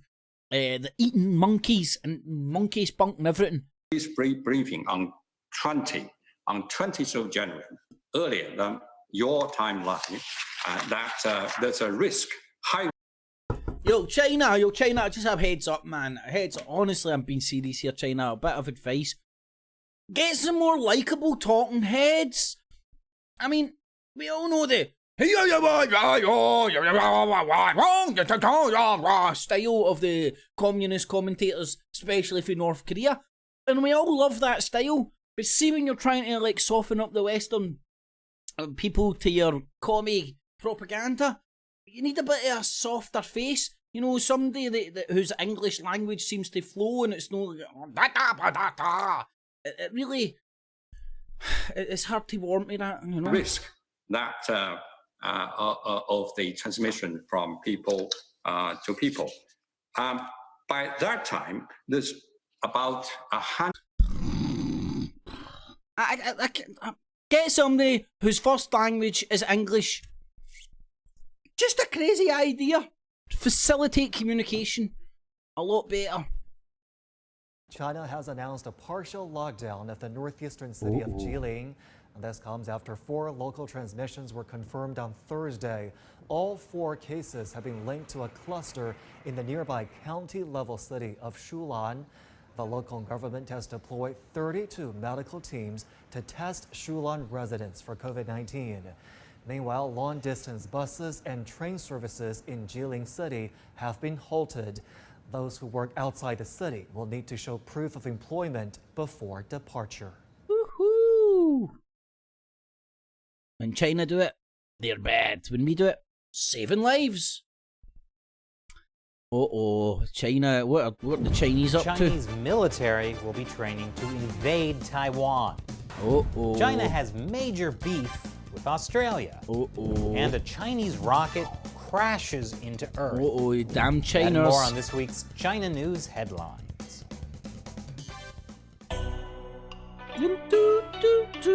That should be called 101 Reasons to Hate China. This is China Uncensored. I'm Chris Chappell. You know, 2020 just keeps getting better. The PLA, the People's Liberation Army, is planning to hold large-scale landing drills near the Chinese island of Hainan in August. Those drills are a training simulation for an invasion of the Dongsha Islands, which are Taiwanese territory. My favorite Chinese state-run media, the Global Times, has a friendly reminder for Taiwan. They say the Chinese army can turn any exercise into action if Taiwan secessionists insist on secession. You know, those Taiwanese secessionists making the crazy claim that Taiwan does not need secession from China because it's already an independent country. Well, see, it's kind of debatable, you know. It was just like people, that was the capitalists that get kicked out of China and they went over to a wee part of China and held on to it. So, really depends. Like, get your alliance to capitalism or communism out this argument here and just look at the hard cold facts. China are arguing they want territory back that they lost during World War II when all these people took the territory off them. And they want this territory returned to them. And Taiwan wasn't a country until America backed a big bunch of capitalist Chinese to try and take over China. It didn't work, so they retired to Taiwan and set up their own country. And that's why you get this argument everywhere whether Taiwan is Taiwan or China. But again, this is just very one-sided. Don't look at two sides of the story. But just because those training exercises aren't until August, doesn't mean you can't use them to threaten Taiwan now. Landing exercises aimed at taking over islands have become PLA's regular training subjects. Dongsha, Penghu, and Taiwan are all islands. So, at always times of build-up or the potential to military conflict, war games and drills and all that get held by all sides. And then the other side can point to that and go, look, they're being aggressive. Go and look what's recently been happening in the South China Sea with America and China, and then you could argue who's being aggressive. Also. Nice islands you've got there. It'd be a shame if anyone landed on them and stole them. What's this? I was going to make this video about the timeline of the coronavirus outbreak in China, and as part of that I tracked down an internet rumour that the virus started in a Wuhan lab. But that rumour has suddenly become front-page news. So I'll cut the video short and just focus on that. I'll leave the rest for another day. There is a growing belief that the COVID-19 virus originated in the Wuhan lab. An intern was Look at all the people parroting an unsubstantiated claim. infected, who later infected her boyfriend, and then went to the wet market in Wuhan, where it began to spread. So, who is this female intern working in a Wuhan lab who got infected? Before all this blew up in the mainstream media, weeks ago I was already following it up, prompted by a post on the forum of my last video. They knew as early as October 18th, 2019 that this virus had leaked, and that's the day it leaked out of the Wuhan Level 4 biolab. Unfortunately, the poster didn't give a source, but other believers in the lab leak claim do. For a start, a scholar from the South China University of Technology recently published a paper. Actually, it wasn't so much a published paper as something he wrote and shared on a science forum. It was posted. This is how the Chinese whispers happen. Take something that could maybe possibly be real, mistranslate it a few times, knock it back and forward through the internet a few times. Next thing you know, Donald Trump's talking about it as if he's seen evidence, and the evidence comes from a YouTube channel. On 23 different websites around the world and then spread around the blogosphere. The author's name is Xiao Butao. But this commentator got his information from a video called I Found the Source of the Coronavirus by a YouTuber called LaoY86. This was a YouTuber I played not too long ago and said, aye, just normal white guys going around China telling you how stinky it is. And then coming out not too long after that and going, oh, coincidentally I can read Chinese, but I'm going to mistranslate quite a lot of it and tell you where the coronavirus came from. Funny that, isn't it? And I tracked a lot of the Wuhan lab escape rumours back to the same video, which got over 2 million hits. Now, spoiler alert, LaoY86, real name Matthew Tai, hasn't actually found the source of the coronavirus. Just kind of twists it, few mistranslations, then the Chinese whisper machine starts working, and before you know it, Donald Trump's talking about evidence, and there's no evidence. It's this guy misinterpreting, mistranslating stuff that was on the Chinese web. We all know the stuff on the Chinese web is heavily censored and lies anyway, but this time it was just telling the truth, even though we had to mistranslate it to make it look like it came from a fucking lab that doesn't exist. How many people out there right now are out there parroting that this lab is 300 metres away from the wet market? Well, it's not. Let's see if I can even just bring that bit up. He posted on sea with urine and blood samples from all the bats that were collected.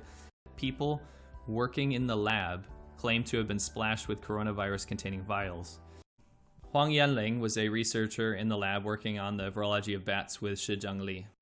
It's very well put together, isn't it? He doesn't say fuck, cunt and bugger at any point, man. Who wouldn't believe this well-presented, young, straight-up gentleman? And she's missing. Most people believe her to be patient zero, and most people believe she's dead. And her online presence has... Most people think, believe, up to, maybe, and now this is evidence for the Donald Trump. ...been scrubbed from existence. All happening in a lab 280 meters away from the Huanan seafood market. The December 24th posting acknowledges that they've made a big discovery in human transmissibility, no, it didn't. And they need more help to deal with it. I hope you all followed that. If not, here's a summary of the theory. It all sounds very well researched and very convincing. Does, man? I don't know about you, man. I'm convinced this guy didn't say fuck, cunt or bugger. He looks like a normal dude, and who wouldn't think anything about English, an American guy who can speak Chinese fluently and goes around China all the time, secretly filming it and getting away with stuff and then telling you how stinky China is, and that they're responsible for a pandemic. But of course it needs to be fact-checked. And the way we do that is to ask two basic questions. What's the evidence, and what are the sources for this evidence? There are three main lines, starting with the aforementioned Xiao Butao. He knew researchers at the lab that were infected. Correction, he didn't know any researchers at the lab. This is where it pays to check by reading the source, Xiao Butao's internet post, which I'm showing you on the screen. He didn't even know the lab. He said he discovered the 2 labs in Wuhan, not one, by doing a search on the internet. One is the Wuhan Center for Disease Control and Prevention, just 280 meters from the Wuhan seafood market, where the virus was thought to have spread. The other is the Wuhan Institute of Virology, about 12 kilometers away. The professor directly pointed out that the main source of the virus is from the Wuhan lab. Okay, but which one? Which is only 300, or actually 280 meters to be exact, from the Huanan seafood market. So Matthew Tai is referring to the Wuhan Center for Disease Control and Prevention, which we'll call the Wuhan CDC. That's the one 280 meters from the Wuhan seafood market, and the one he shows on the map. He also gives a clear timeline and has information that researchers were splashed with urine and blood samples from all the bats that were collected. No, Xiao Botao says one researcher, with the initials JHT, was splashed with bat blood and urine on different occasions, while he was collecting samples in caves nowhere near the Wuhan CDC, which is the institute he worked for. The timeline is not clear, but as we'll see from Xiao Botao's 2017 source, this happened several years before the novel coronavirus outbreak. Now, I'll leave it there. There's another 20 minutes of this, but he goes through it methodically and shows you the accidental or deliberate twisting of this story to create a narrative that this came out of a Wuhan lab 300 metres or whatever, 200 odd metres away from a wet market, which, if you actually look into the facts of this, has got no basis in reality. I left a link for that if you want to go and check it out. It's quite interesting looking at the opposite side. Now, we get China getting it tight in Hong Kong, getting it tight in the WHO, getting it tight over in India, getting it tight in the South China Sea, getting it tight in North Korea. You know, the thumb screws are getting turned on China on all fronts. India and China fight over a disputed border. Yes. And Taiwan could become a bargaining chip. Woohoo! Tell us how China's bad today. 101 reasons to hate China. Uncensored, I'm Chris Chappell. While the world is kind of distracted by this whole coronavirus pandemic, the Chinese Communist Party has started pushing the envelope in several territorial disputes with neighbors in the South China Sea, with Taiwan, with Japan, and now with India. Woohoo! On May 10th. Now, is this China being aggressive? Or is this people that are going after China stirring up as much crap for them in every neck of the wood they can? You make your own mind up. You know, this guy obviously just thinks it's big bad China being aggressive every way, shape and form, and can't see it maybe from the other Chinese and side. Indian troops clashed here in North Sikkim. It was a 150-person brawl with soldiers fighting and throwing rocks. 11 soldiers were injured. Why? Because they were throwing rocks at each other. I didn't even know adults did that. Yeah, but that was actually the second incident that happened between Chinese and Indian troops in less than a week. On the night of May 5th, 250 soldiers clashed in eastern Ladakh near Pangong Lake. So at least 400 Chinese and Indian soldiers have been involved in 2 separate skirmishes this month.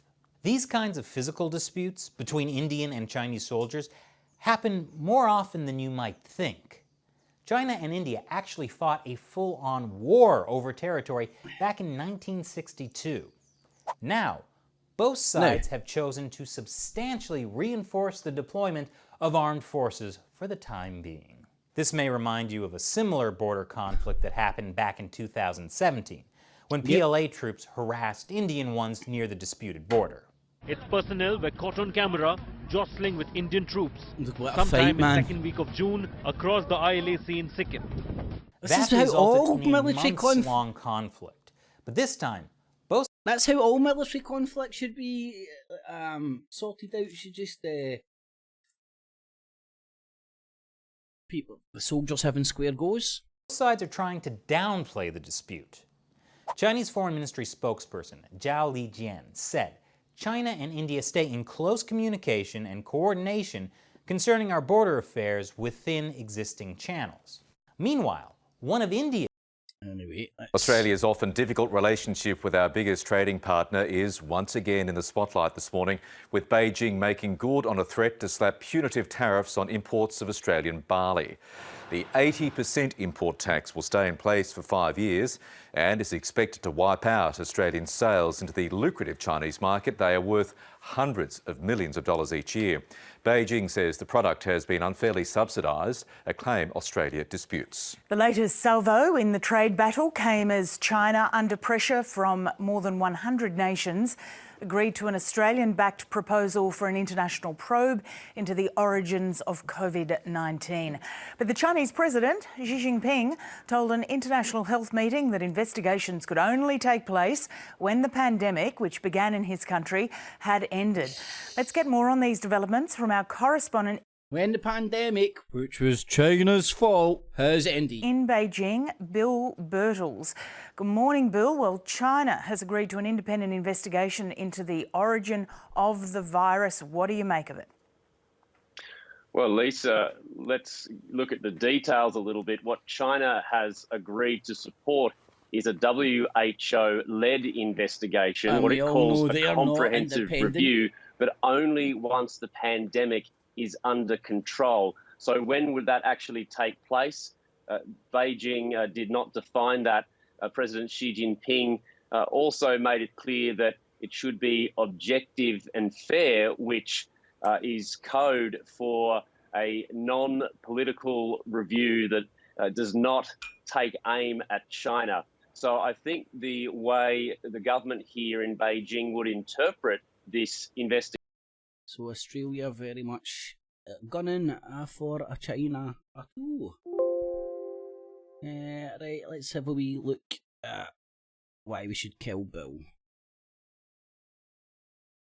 Down, right? Upside down pentagram is really the satanic.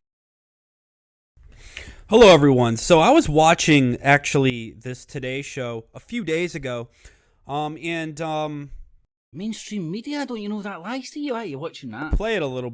Hope you were watching the TV on your computer and not on the TV, because we all know if you watch it on the TV, it lies to you, but when you watch it on your computer, it tells you the Shut truth. down and making you stay in your home until they develop the miraculous vaccine for you so that you can leave your hole in the ground and finally see outside and come out and play, because we have to stay in, we have to go to our rooms while our saviors develop our vaccines for us.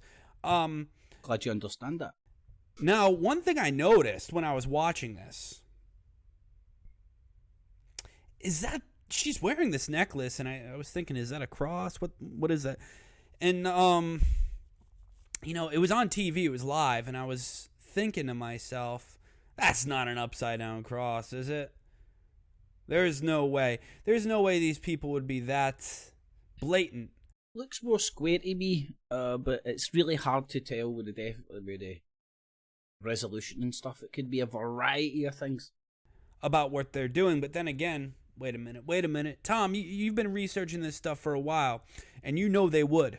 You know they would hide it in plain sight. And upon further review, by the way, she looks like a man. I'm not trying to say anything conclusively, but that doesn't look like a woman to me. I'm just saying that does not. Maybe she's in a gay relationship with Michelle Obama as well. Some of the prostitutes from fake stream media gathered outside on a hot, sunny day on the White House Rose Garden, for some reason wearing their masks and continuing to practice social. Have you not heard the medical advice behind wearing a mask? It makes absolute common sense to me. Distancing while they were listening to Trump's remarks on the coronavirus.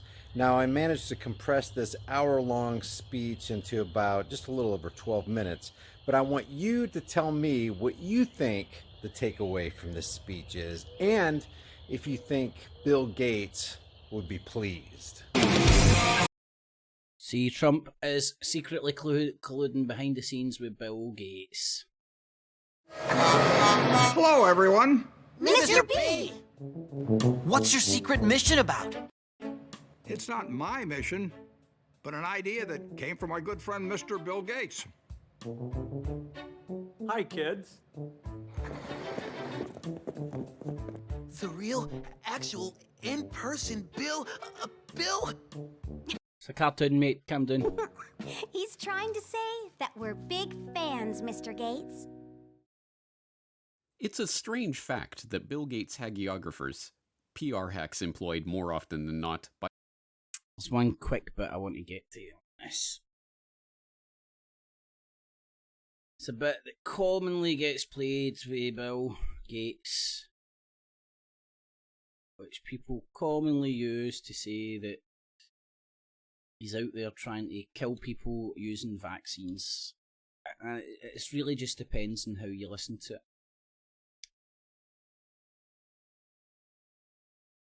Well, talk amongst yourselves. Definitely in here.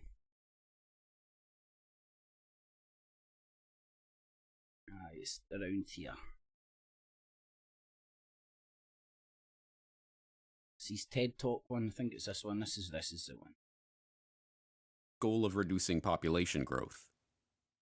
Now, the world today has 6.8 billion people. That's headed up to about 9 billion. Now, if we do a really great job on new vaccines, healthcare, reproductive health services, we could lower that. There was 3 things he was talking about there, not just vaccines. And if you go and listen, actually go and listen to Bill Gates, where he's coming from with his idea of reducing the world's population through health and education. And this is through a very observable fact. I know it sounds controversial, doesn't it? And it's a very observable fact that you go into the educated West, birth rate goes down.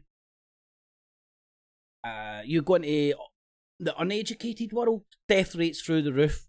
His argument is through vaccination and eliminating the probability of children dying in the developing world would take away because there's still, this is what a lot of people don't even try and investigate before they jump into Bill Gates is a demon. And you make up your own mind, but there's a theory. It's not a theory. It's panned out to be true. If you go into the Western developed world, birth rates go down, right? And people would argue it's because there's parents can plan a family without the expectation that your children are going to die, right? And they also come from a place where there isn't an economic benefit of popping out 10, 20 kids because you need them to go and help in the field and all that jazz. So, make up your own mind. But what I'm saying is, see this wee clip here that gets constantly parroted around the conspiracy world? It's taking Bill Gates' argument out of context. Go and listen. Go and listen to Bill Gates' YouTube channel. Go and listen to him directly. Don't listen to him through Alex Jones and the Truth Industrial Complex. The same way, don't listen to Trump through the BBC. You'll get out of context bits cut without the beginning and ending to spin it off in a different direction for what it was initially meant.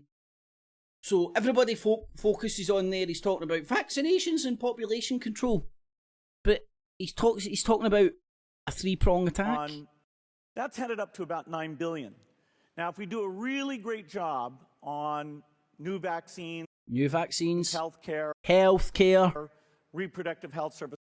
Right, so what he's talking about is educating people and allowing families to plan for a kid without the expectation it's going to die. Right? Now, that attitude used to be prevalent in this country not too long ago. It was prevalent during the Victorian era again. You need to go and look at your timeline, your history. And the argument that Bill Gates is making here is if you develop education and all those kind of services in a country, the birth rate naturally goes down. And some would say that's been proven by the birth rate in Western developed countries. So what he's saying isn't crazy batshit fucking I'm taking over the world and I want to reduce the population by killing people through vaccines. Anyway, I don't know.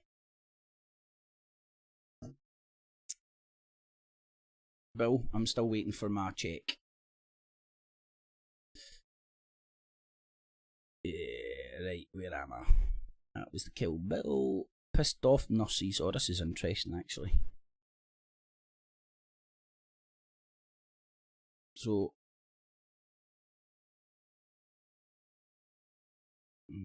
bosses are trying to trace nurse who exposed pathetic protective gear worn by coronavirus medics in Inverness. So let's have a wee shifty at this. Hello everyone. This is a desperate call for help. I am an NHS frontline key worker. I work in the Clyde sector of NHS Greater Glasgow and Clyde Health Board. I have no other option but to black out my face due to the culture of bullying, fear, and intimidation put on nurses who speak out against NHS management and seniority. I am making this video as a last resort to reach out to the public as a whole for help. Each day I watch the news and press releases by the Scottish and UK governments. Each day it angers me as to how far from reality these are.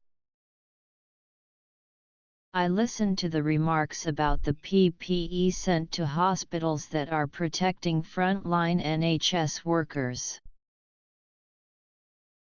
I am making this video to expose exactly what this PPE is, and make the public completely aware of how useless it is in protecting healthcare workers who are risking their lives to care for others. Before I demonstrate the items that healthcare workers are expected to wear, I would like to make it extremely clear that this is not a mistake. These are the very items that have been chosen to be given to healthcare staff who are caring for patients diagnosed and displaying symptoms of the deadly coronavirus, COVID-19. These are the items of PPE that have been directed to be used by NHS Greater Glasgow and Clyde and the Scottish Government. Despite numerous complaints about not being protected, and multiple healthcare workers becoming ill and dying, due to contracting COVID-19, the NHS and Scottish Government still think it's okay to issue this useless. I'll leave links there for that. But again, these are nurses on the front line pissed off at the lack of equipment and resources, and because they're stressed out their tits. I mean, you hear it all over the place. You'll see the videos everywhere. I would argue some would see it fits into the narrative that the virus is fake. I would say it fits into the narrative that the government's incompetent, and the NHS has been caught on the hop, and you'll find details about it. Here's an update as well.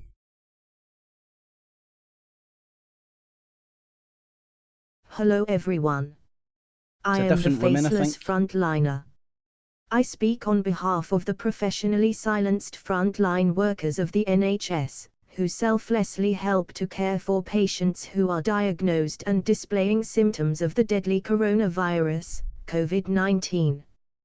Before I begin this statement, I would like to sincerely thank the many newspapers, journalists and organizations who helped raise awareness of the disgraceful situation I am about to highlight, and previously exposed in my last video. 1 week has now passed. action or response by the unions, who have chosen not to speak out against the serious health and safety matters raised in the last video is extremely disappointing. To continue to allow thousands of their members and NHS workers to be working in this appallingly unacceptable environment is shameful.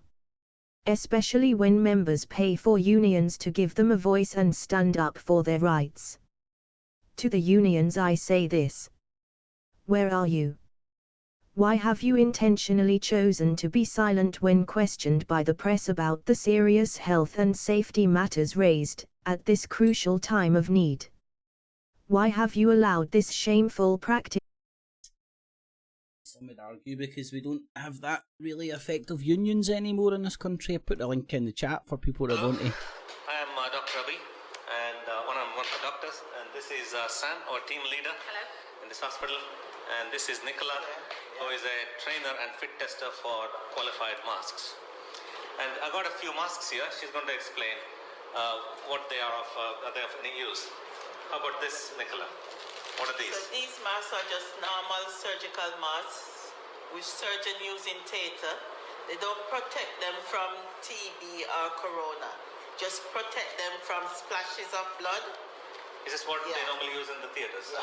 Yeah, so we'll use the circulators normally and for small cases. So not for open major surgery. These are for small cases, and the circulators around the outside will use them.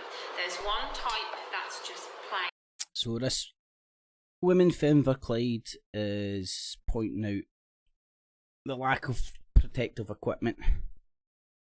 So it makes sense to me why a lot of the nurses are close to breaking point if they are walking around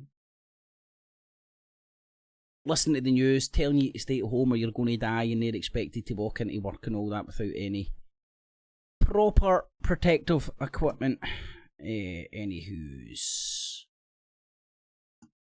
the Five Eyes, and then we'll finish off with the Freedom Party.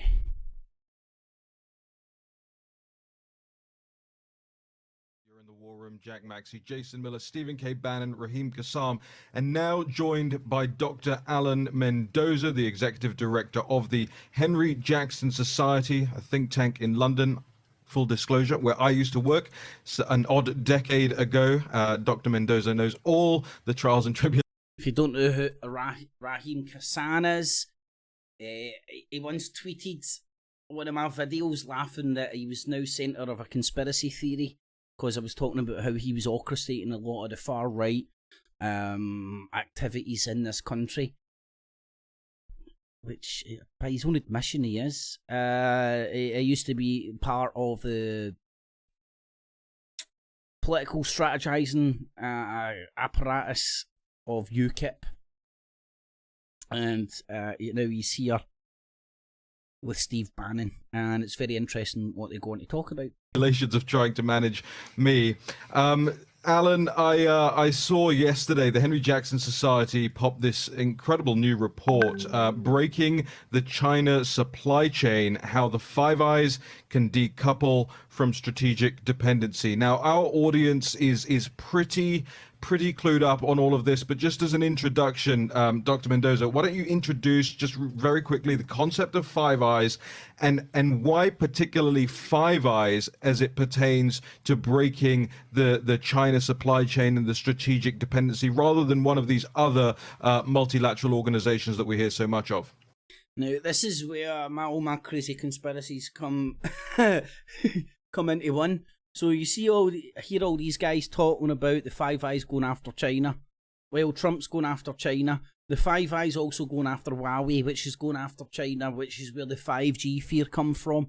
That's how you can see a lot of the truth and industrial complex talking points, narratives that they put out through their talking heads and information channels fitting the narrative, or fitting right into the narratives that the Five Eyes are pushing. Demonise China, demonise Huawei, politically demonise, politically support the political entities in the West that are going after China, and vice versa, politically go after people who aren't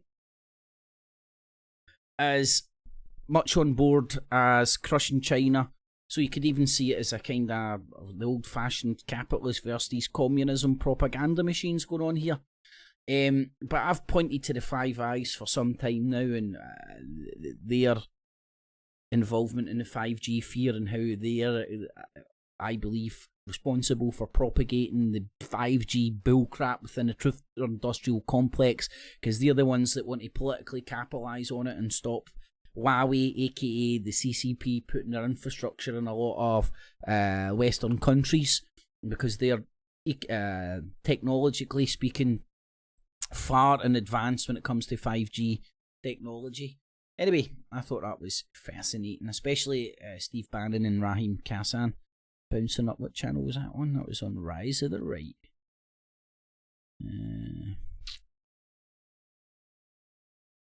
And then the UK Freedom Party, so what was his name? Richard Inman.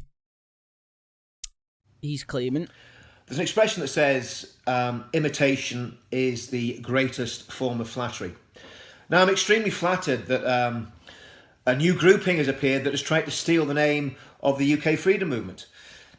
Anyone that knows me knows that I founded the UK freedom movement along with Rhys Coombs in June 2018. We had our first march in June 2018 to celebrate 2 years since the Brexit vote. My goodness, that seems like a long time ago now. So we've been doing this for nearly 2 years. Various people have come and gone in that time. The UK freedom movement boils down to 4 basic principles. And those 4 basic principles are freedom, equality. So, long story short, he's claiming that the group that recently sprung up at the weekend isn't part of his own movement, which was set up in collaboration with Jada Francine.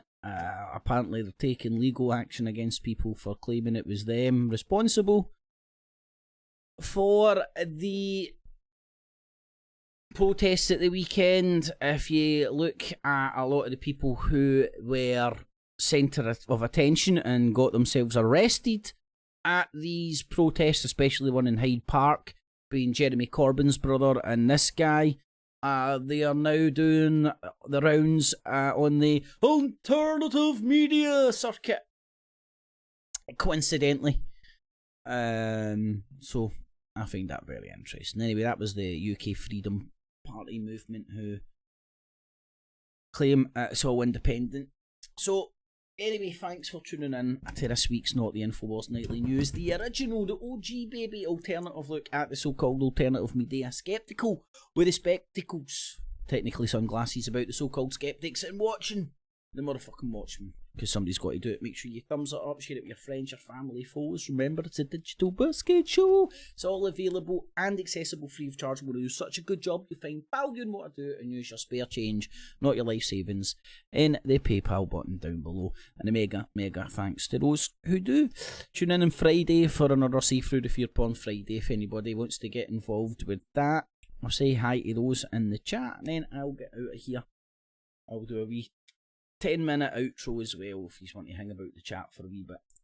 Pontiac, the Dot, the artist formerly known as Tony, the Grand, Beard Wank in the evening, guys. Apple, Charlotte, Jamesy Boy, how you doing, guys and girls? Gas Mask, how you doing, buddy? Jamesy Boy, the Lazy Jesus, Pontiac, Gas Mask in the evening, gents. Apple, Cha, Huffman, James, Pontiac, and even Vadum, how you doing, my man? Hope you're keeping well, buddy. Cha, Bright77 was in, and James was in, the different James, Gas Mask. Other James must have been upsetting people. So, thanks for joining, everybody. If I've missed you out, I am censoring you. So remember, play with traffic and like doorknobs, everybody. And hopefully it catches on Friday. Make sure you sub and bell up to get all my uploads between now and then. So I'm going to play a wee 10-minute outro. Catches on Friday, everybody. Catches. Clips.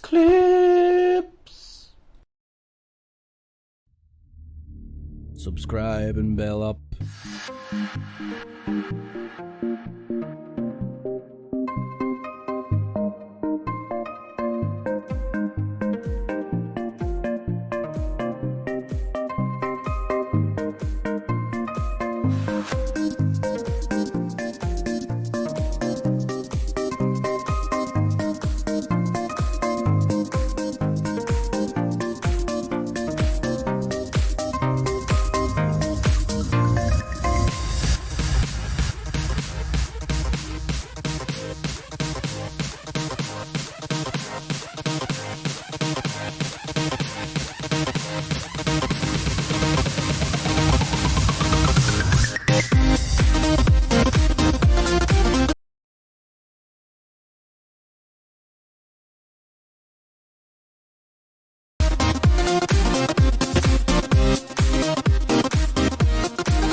Tonight at 11. Doom! It's a plan! And I'm angry! I'm not a slave! I've broken the conditioning! It doesn't work on me! I'm primitive, I'm real, I know the enemy, and if we can have this spirit of normal humanity spread, it's over for the globalist! Break the conditioning now!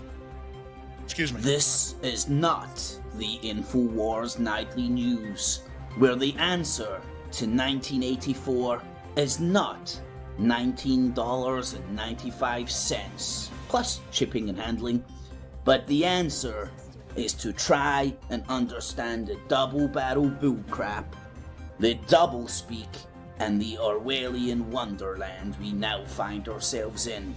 So sit back and relax as I take you through a real alternative look at the news and so-called alternative media alike. Enjoy. Keeps clear.